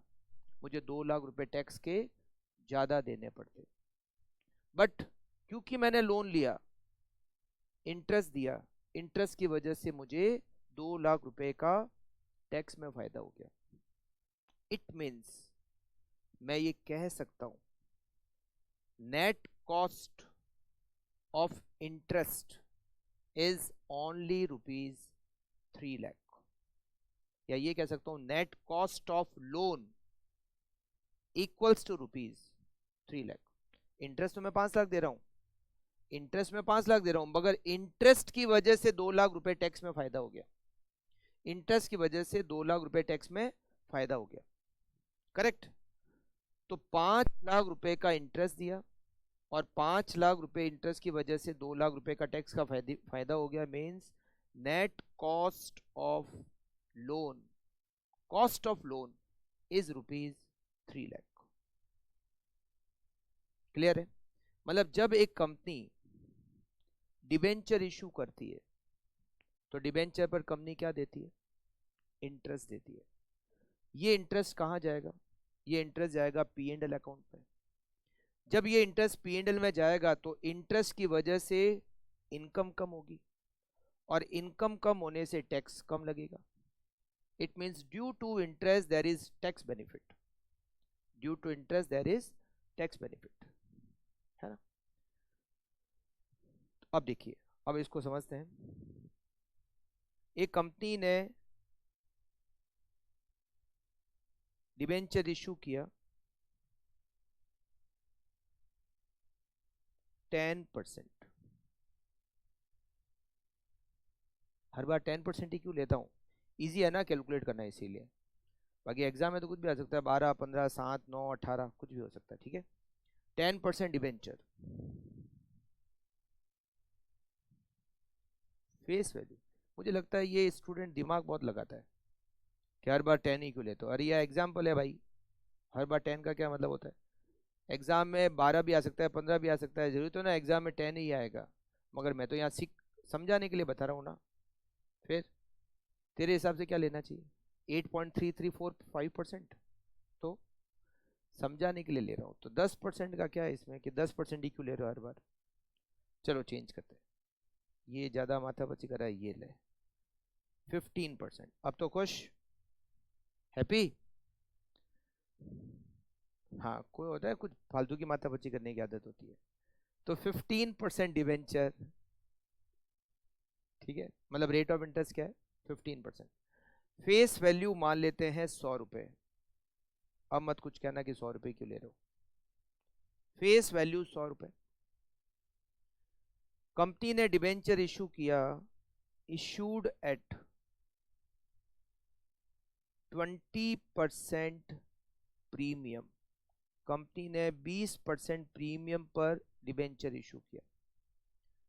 फ्लोटेशन कॉस्ट ₹5 पर डिबेंचर और टैक्स की रेट इक्वल्स टू 40%। आपको डिबेंचर की कॉस्ट पता करनी है, कैलकुलेट केडी।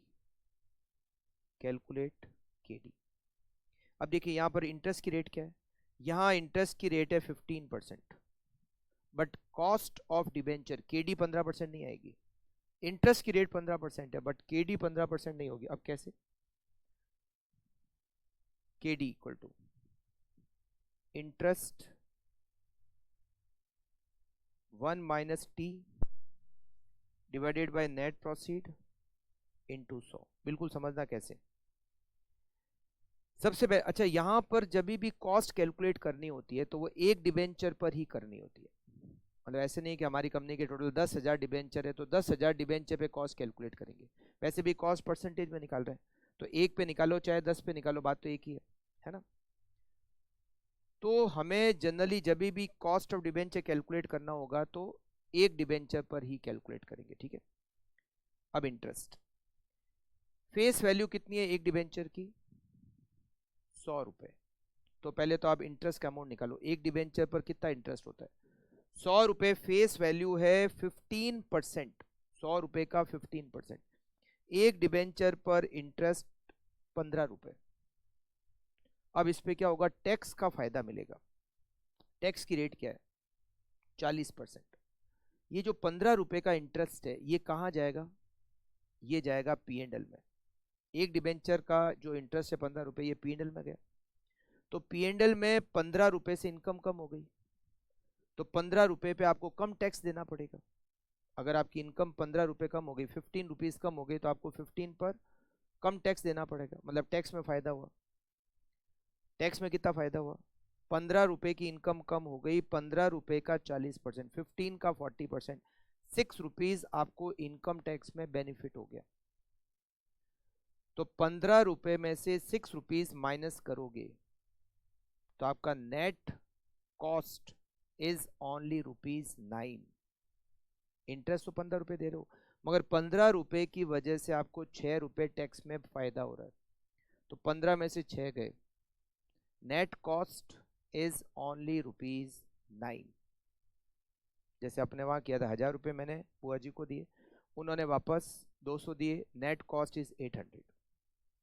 तो मैंने 15 रुपए का इंटरेस्ट दिया और 15 रुपए की वजह से मुझे 6 रुपए का टैक्स में फायदा हो गया। Net cost is only ₹9। इसको देखो कैसे लिखोगे? 15, 1 माइनस टी, टी का मतलब है टैक्स रेट। टैक्स की रेट कितनी है? 40%। तो 1 माइनस 0.40, 1 माइनस 0.40 कितना होता है? 0.6 होता है। 0.6 को 15 से मल्टीप्लाई करोगे तो 9 रुपीज हो गया। मतलब ये टैक्स बेनिफिट माइनस करने के बाद हमारी कॉस्ट आ गई। अच्छा, एक डिबेंचर को आपने इशू कैसे किया था? 20% प्रीमियम पर इशू किया था। मतलब 100 रुपए का डिबेंचर था, आपने 20% प्रीमियम पर इशू किया, मतलब 120 रुपए पर इशू किया, मगर आपका 5 रुपए का एक्सपेंडिचर लग गया। तो 120 120 रुपए माइनस 5 रुपए, आपको एक डिबेंचर से मिला कितना? 115। आपको इसमें 115 का डिवाइड करना पड़ेगा, मल्टीप्लाई बाय 100 इक्वल्स टू 15 को मल्टीप्लाई करेंगे 0.6 से तो ये आएगा 9। ये सीधा टैक्स बेनिफिट माइनस करके आ गया, ठीक है। Divided by 115 into 100 equals to 9 divided by 115 into 100 equals to 7.826%। It is KD. ये डिबेंचर की कॉस्ट है 7.826%। और ये केडी को कैलकुलेट करने का फॉर्मूला है interest 1 minus T divided by net proceed multiply by 100। बिल्कुल आप लोग लिख लीजिए इसको। इंटरेस्ट केडी को कैलकुलेट करने का formula interest 1 minus T divided by net proceed multiply by 100। ये फॉर्मूला आप लिख दीजिए।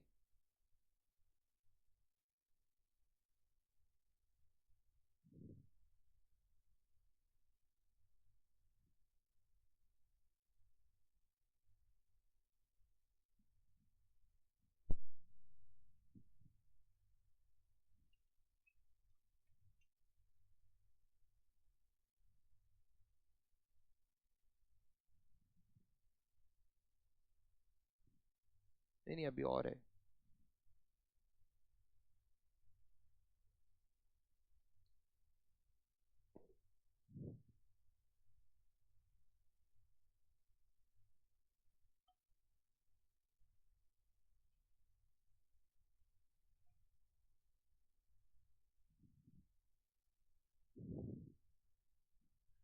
Interest 1 minus T divided by net proceed multiply by 100।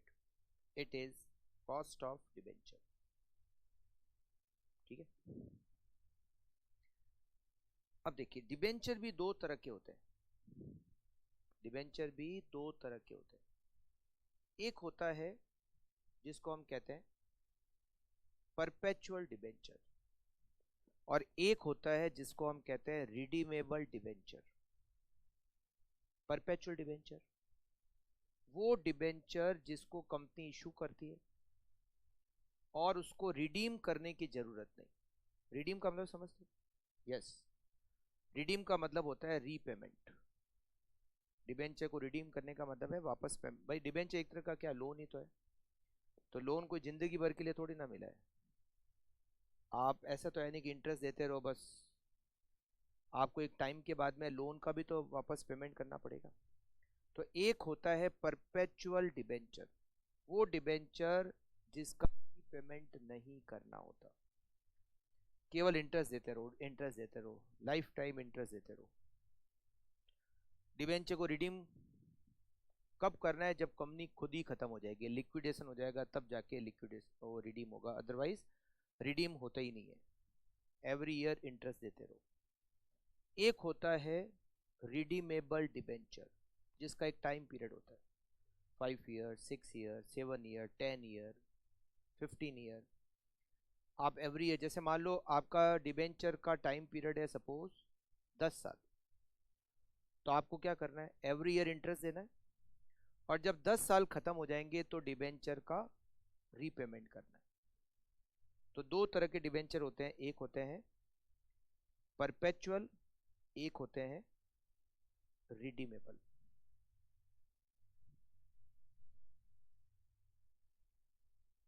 KD, KD perpetual में अलग तरीके से कैलकुलेट होती है और रिडीमेबल में अलग तरीके से कैलकुलेट होती है। रिडीमेबल में अलग तरीके से कैलकुलेट होती है। समझ में आ गया आपको ये केडी का फॉर्मूला जो बनाया? यस। तो केडी जब परपेचुअल में कैलकुलेट होती है तो फॉर्मूला क्या होता है? केडी इक्वल्स टू, अभी जो फॉर्मूला आपने लिखा, interest 1 - t divided by net proceed multiply by 100। ये तो अगर डिबेंचर परपेचुअल हो तो, जो अभी आपने फॉर्मूला लिखा वो परपेचुअल डिबेंचर के केस में था। बट अगर डिबेंचर रिडीमेबल हो तो थोड़ा सा फॉर्मूला बढ़ा है, डरना मत। Interest 1 - t plus RV minus NP divided by N। इसमें हम डिवाइड करेंगे RV plus NP divided by 2 multiply by 100। थोड़ा बड़ा है नहीं? लिख लो, अभी मैं पूरा समझाऊंगा आपको कि है क्या। अगर डिबेंचर परपेचुअल है तो फॉर्मूला होता है interest 1 - t divided by NP into 100। Percentage में निकालना आपको है ना। रिडीमेबल हो तो इंटरेस्ट 1 - t, वो तो वैसे का वैसा है, ये इंटरेस्ट 1 - t तो वैसे का वैसे है, ये एक्स्ट्रा जुड़ रहा है RV minus NP divided by N, और उसमें डिवाइड हो रहा है RV plus NP divide by 2 multiply by 100। अब ये सब कुछ क्या है साथ में जो जुड़ रहा है RV माइनस NP, इसको भी एक छोटे से एग्जांपल से मैं आपको बताता हूँ, ठीक है? एक बार आप लिख लीजिए, फिर ये RV क्या है, NP क्या, NP तो चलो नेट प्रोसीड, N क्या है इसको डिस्कस करते हैं, ठीक है? बिल्कुल लिख लीजिए आप लोग को, बहुत आराम से समझना है, चैप्टर बहुत इंपॉर्टेंट है।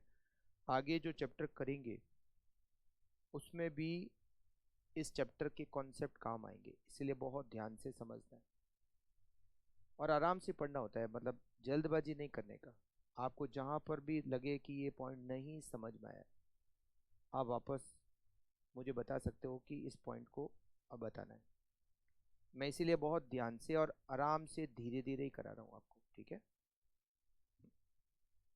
अब ये रिडीमेबल वाला फॉर्मूला, ये वाला फॉर्मूला तो हमने डिस्कस कर लिया, हमें समझ में आ गया ये NP का क्यों डिवाइड करते हैं, ये 1 - t का टैक्स बेनिफिट माइनस करें, ठीक है? ये सब कुछ तो हो गया। अब ये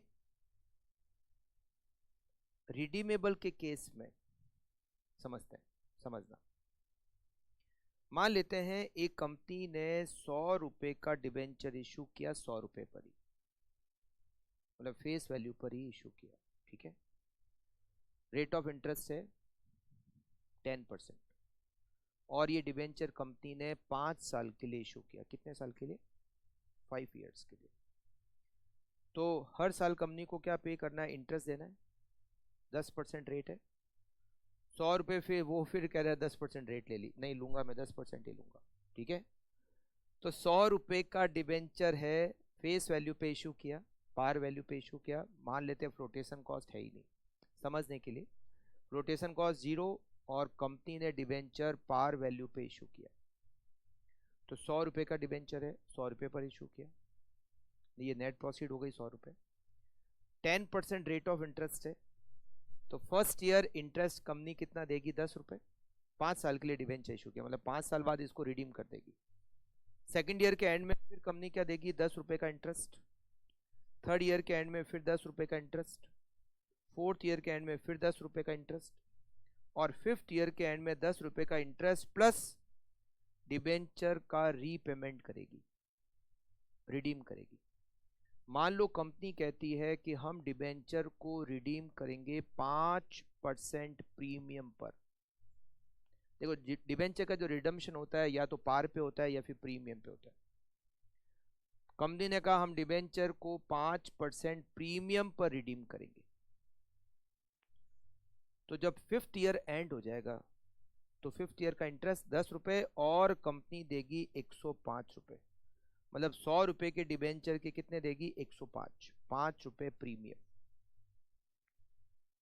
अब इस डिबेंचर की कॉस्ट निकालनी है, इस डिबेंचर की हमें क्या निकालनी है? कॉस्ट। अच्छा, जो कॉस्ट होती है ना वो एनुअल निकलती है। कॉस्ट हमेशा, जो कॉस्ट क्या परसेंटेज निकाल रहे हो वो एनुअल निकाल रहे हो कि एनुअल कॉस्ट इतना %। अब आप क्या करो? 10 रुपये 10 रुपये 10 रुपये 10 रुपये 10 रुपये इंटरेस्ट तो दे ही रहे हो एवरी ईयर, हर साल 10 रुपये। आपने 100 रुपये के बदले में कितने दिए? 105 रुपये दिए। 100 रुपये के बदले में आपने दिए कितने? 105। ये जो 5 रुपये आप एक्स्ट्रा दे रहे हो ये भी तो कॉस्ट ही है। ये जो 5 रुपये आप एक्स्ट्रा दे रहे हो इट इज ऑल्सो कॉस्ट, मगर ये केवल एक बार ही दे रहे हो। 100 रुपये इशू किए थे और वापस दे रहे हो 105, दे एक बार ही रहे हो 5 रुपये। इसको अगर एनुअल कन्वर्ट करें तो 5 रुपये आपने दिए, और ये लोन, ये जो डिबेंचर था वो कितने साल के लिए था? 5 साल के लिए था। तो 5 रुपये आप दे रहे हो और ये डिबेंचर 5 साल का था, तो हम ये भी कह सकते हैं हर साल का 1-1 रुपये दिया। ये मतलब हुआ ना, 100 के बदले में 105 दिए, एक बार ही दिए 5 रुपये एक्स्ट्रा रिडम्पशन के समय। तो अगर इसको एनुअल करें, ये जो 5 रुपये एक्स्ट्रा दे रहे हो आप, अगर मैं इसको एनुअल करूं तो हर साल का 1-1 रुपये हो गया। पता है ये जो आपने यहाँ हमने जो एक्स्ट्रा ऐड किया है कौन सा? ये RV minus NP divided by N, इसका रिजल्ट है 1 रुपया। RV is what? Redeemable value. यहां पर हमारी रिडीमेबल वैल्यू पता है क्या? 105। NP नेट प्रोसीड 100 रुपये, और N का मतलब है नंबर ऑफ ईयर्स, 5 साल के लिए। ये हो गया इसका मतलब। RV मतलब रिडीमेबल वैल्यू, NP मतलब नेट प्रोसीड, और N का मतलब मैच्योरिटी पीरियड, डिबेंचर कितने साल का था। तो 105 माइनस 100 डिवाइडेड बाई 5, हर साल का कितना हो गया? 1 रुपया, और ब्याज तो दे रहे हो। अच्छा, जनरली ये जो 1 रुपया जो आप एक्स्ट्रा दे रहे हो इस पर कोई टैक्स का जनरली बेनिफिट नहीं मिलता, तो इसीलिए यहाँ इंटरेस्ट पे टैक्स का बेनिफिट मिल गया। तो ये फॉर्मूले में केवल देखो यही फॉर्मूला है सेम, इंटरेस्ट, बस ये साथ में ये ऐड हो गया RV minus NP divided by N, ये साथ में और ऐड हो गया, समझ गए। और इसमें हम डिवाइड करते हैं RV plus NP divided by 2, ये टाइम वैल्यू ऑफ मनी के कॉन्सेप्ट के हिसाब से, मतलब ये जो डिवाइड कर रखा है RV plus NP divide by 2, मतलब एवरेज का डिवाइड कर रहे हो आप। नेट प्रोसीड हो गई ओपनिंग वैल्यू, RV हो गई क्लोजिंग वैल्यू, आप एवरेज का डिवाइड कर रहे हो, ठीक है।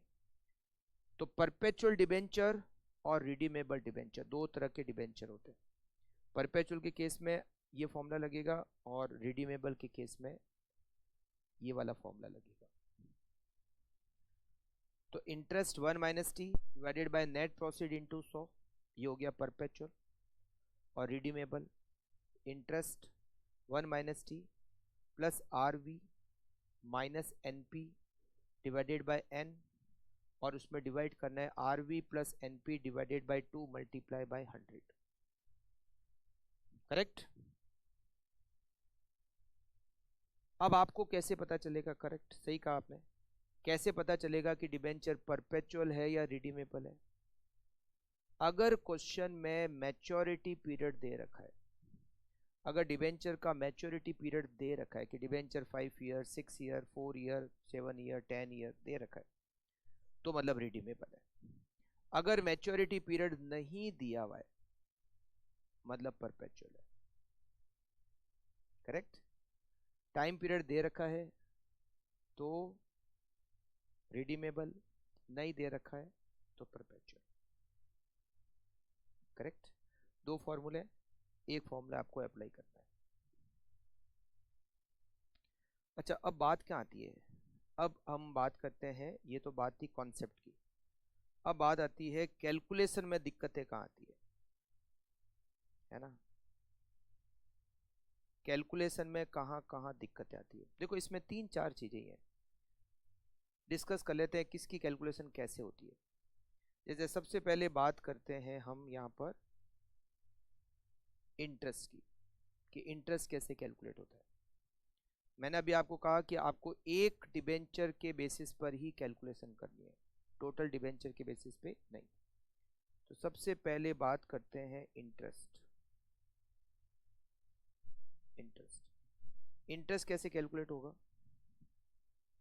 पहला तरीका, फेस वैल्यू एक डिबेंचर की multiply by rate of interest. ध्यान रखना, फेस वैल्यू पर ही इंटरेस्ट कैलकुलेट होगा। 100 रुपये की फेस वैल्यू है तो 100 रुपये, 1000 रुपये फेस वैल्यू तो 1000 पे, 500 रुपये फेस वैल्यू तो 500 पे, 200 रुपये फेस वैल्यू तो 200 पे, 10 रुपये फेस वैल्यू तो 10 पे। ठीक है, interest face value into rate of interest. But अगर आपको क्वेश्चन में कभी ऐसा दिया हुआ हो कि फेस वैल्यू है ही नहीं, मतलब फेस वैल्यू दे ही नहीं रखी है, फेस वैल्यू तो होगी बट दे नहीं रखी है क्वेश्चन में, तो हम फेस वैल्यू को 100 रुपये मान लेंगे multiply by rate of interest. Face value अगर नहीं दे रखी हो तो आपको ये मान लेना है कि फेस वैल्यू 100 रुपये। ठीक है, तो इंटरेस्ट की हो गई। अब दूसरा आता है टी। टी का मतलब होता है tax rate. Tax rate always question में दे रखी होती है, टैक्स रेट ये ऑलवेज क्वेश्चन में दे रखी होती है।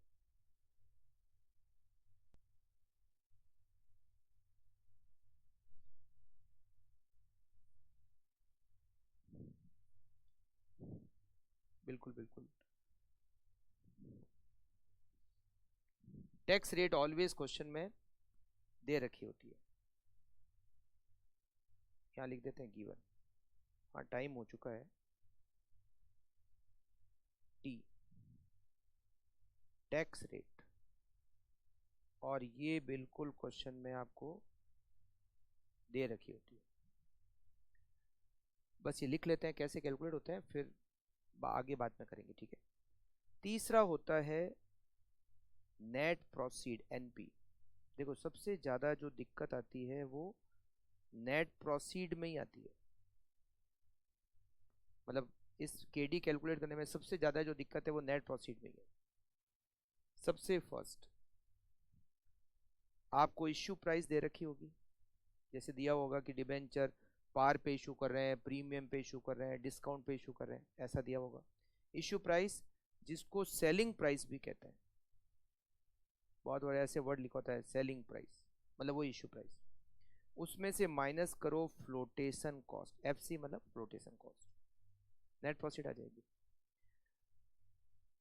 अगर मान लो इश्यू प्राइस नहीं दे रखी हो तो मार्केट प्राइस दे रखी हो, तो हम ये मान लेंगे कि मार्केट प्राइस इश्यू प्राइस है। Minus flotation cost. अगर मान लो इश्यू प्राइस भी नहीं है, मार्केट प्राइस भी नहीं है, तो फेस वैल्यू को इश्यू प्राइस मान लेंगे माइनस फ्लोटेशन कॉस्ट। फिर फ्लोटेशन कॉस्ट तो माइनस करनी है। मान लो क्वेश्चन में इश्यू प्राइस भी नहीं है, मार्केट प्राइस भी नहीं है, फेस वैल्यू भी नहीं है, तो 100 रुपए माइनस फ्लोटेशन कॉस्ट। ये जो सीरियल ऑर्डर है आपको याद रखना पड़ेगा। मतलब क्या, 10 मिनट लगेंगे ना, 5-10 मिनट, ठीक है। हाँ, नेट प्रोसीड, ये जो सीरियल ऑर्डर है, issue price minus flotation cost या market price minus flotation cost या फेस, ये सीरियल ऑर्डर आपको याद रखना है। मतलब अगर क्वेश्चन में आपको इश्यू प्राइस भी दे रखी हो और मार्केट प्राइस भी दे रखी हो, तो आपको इश्यू प्राइस लेनी है। मान लो आपको क्वेश्चन में इश्यू प्राइस नहीं दे रखी है, मार्केट प्राइस दे रखी है और फेस वैल्यू दे रखी है, तो मार्केट प्राइस लेनी है। समझ गए आप, ये सीरियल ऑर्डर इसी सीक्वेंस में आपको याद रखना है। एग्जाम्पल लेते हैं। मान लो वैभव, अभी आप ब्लू जीन्स पहन के बैठे हो, ठीक है। मान लो वैभव को शाम को पार्टी में जाना है, और वैभव बैठे बैठे क्लास में सोच रहा है कि यार शाम को जो पार्टी में जाऊंगा तो कौन सी वाली पैंट पहन के जाऊंगा, मतलब कौन से कलर की जीन्स पहन के जाऊंगा। यहाँ पर बैठे बैठे सोच रहा है। अब शाम को कोई पार्टी में जाना हो तो दिमाग पूरे दिन खुश रहता है, पता है। अगर किसी को शाम को पार्टी में जाना होता है तो पूरे दिन खुश रहता है, मज़ा आ गया शाम को। तो वो मतलब आप 10 मिनट में एक्स्ट्रा क्लास भी ले लूँ ना, तो भी आप कहोगे कोई बात नहीं, कर लो सितम, शाम को तो पार्टी में जाना ही है। क्यों? तो मन खुश रहता है पूरे दिन, ठीक।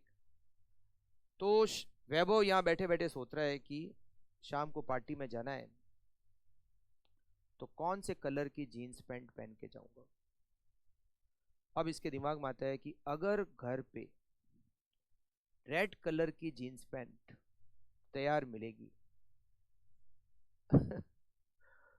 रेड कलर अच्छा नहीं है इसके लिए, तो अच्छा है, पसंद सबकी अलग अलग है ना। तो इसने सोचा है कि अगर रेड कलर की जीन्स पैंट तैयार मिलेगी, तैयार मिलेगी मतलब धुली हुई, आयरन की हुई तैयार मिलेगी, तो रेड कलर की जीन्स पैंट पहन के जाऊंगा शाम को पार्टी में, ठीक है। मिथुन चक्रवर्ती बन के जाएगा ये शाम को। फिर इसने सोचा कि अगर मान लो तैयार नहीं मिली तो फिर इसने सोचा कि मैं येलो कलर की जीन्स पैंट पहन के जाऊंगा।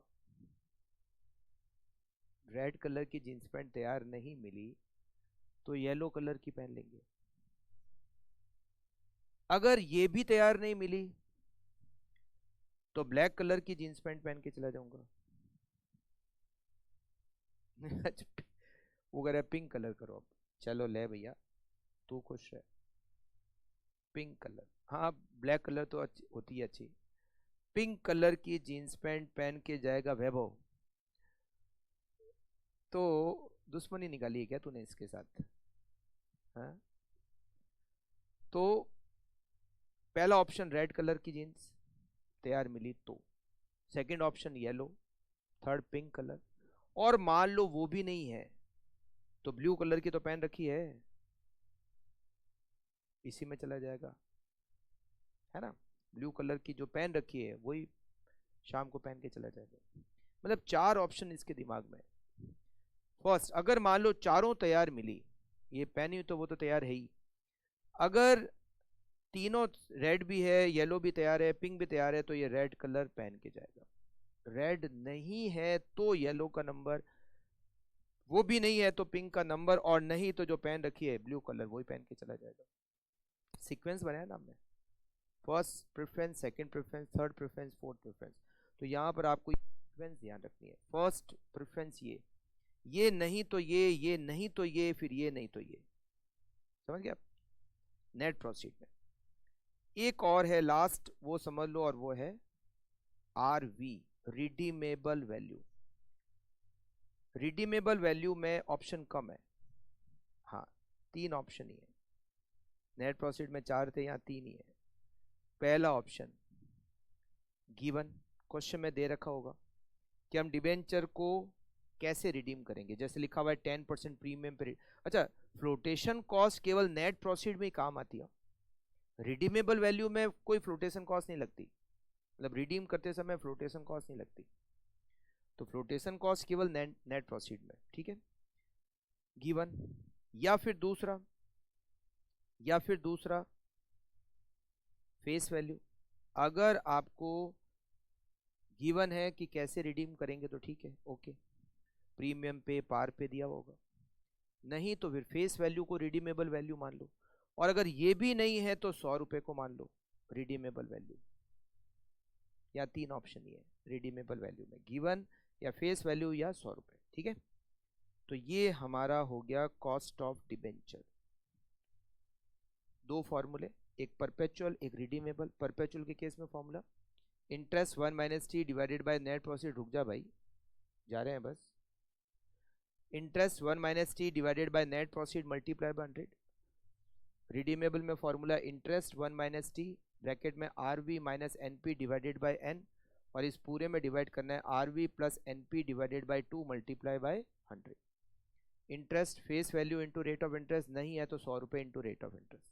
टी का मतलब टैक्स रेट क्वेश्चन में दे रखा होगा। अच्छा, एन का मतलब लिख लो, एन का मतलब है मैच्योरिटी पीरियड, और ये क्वेश्चन में दे रखा होगा। अगर ये नहीं दे रखा है तो डिबेंचर परपेचुअल हो गए, ये दिया हुआ होगा तो ही डिबेंचर रिडीमेबल होंगे, अदरवाइज तो परपेचुअल है। अच्छा, नेट प्रॉफिट को कैलकुलेट करने का फॉर्मूला इश्यू प्राइस और selling price minus flotation cost, नहीं है तो market price minus flotation cost, नहीं है तो face value minus flotation cost, और नहीं है तो 100 रुपये minus flotation cost. Redeemable value कैसे आएगी, गिवन होगा या तो, या फेस वैल्यू को रिडीमेबल वैल्यू मानेंगे या फिर 100 रुपये को रिडीमेबल वैल्यू मानेंगे, ठीक है। बिल्कुल, अब तो तैयारी कर ले जाने की। तो आज की क्लास को हम यहीं पर एंड करते हैं। हमने केडी को डिस्कस किया, अब केडी को डिस्कस करने से हमारे लिए केपी और केएल दोनों बहुत आसान हो गए, और थोड़ा बहुत केई भी आसान हो गया, ठीक है। मिलते हैं नेक्स्ट क्लास में, थैंक यू, टेक केयर।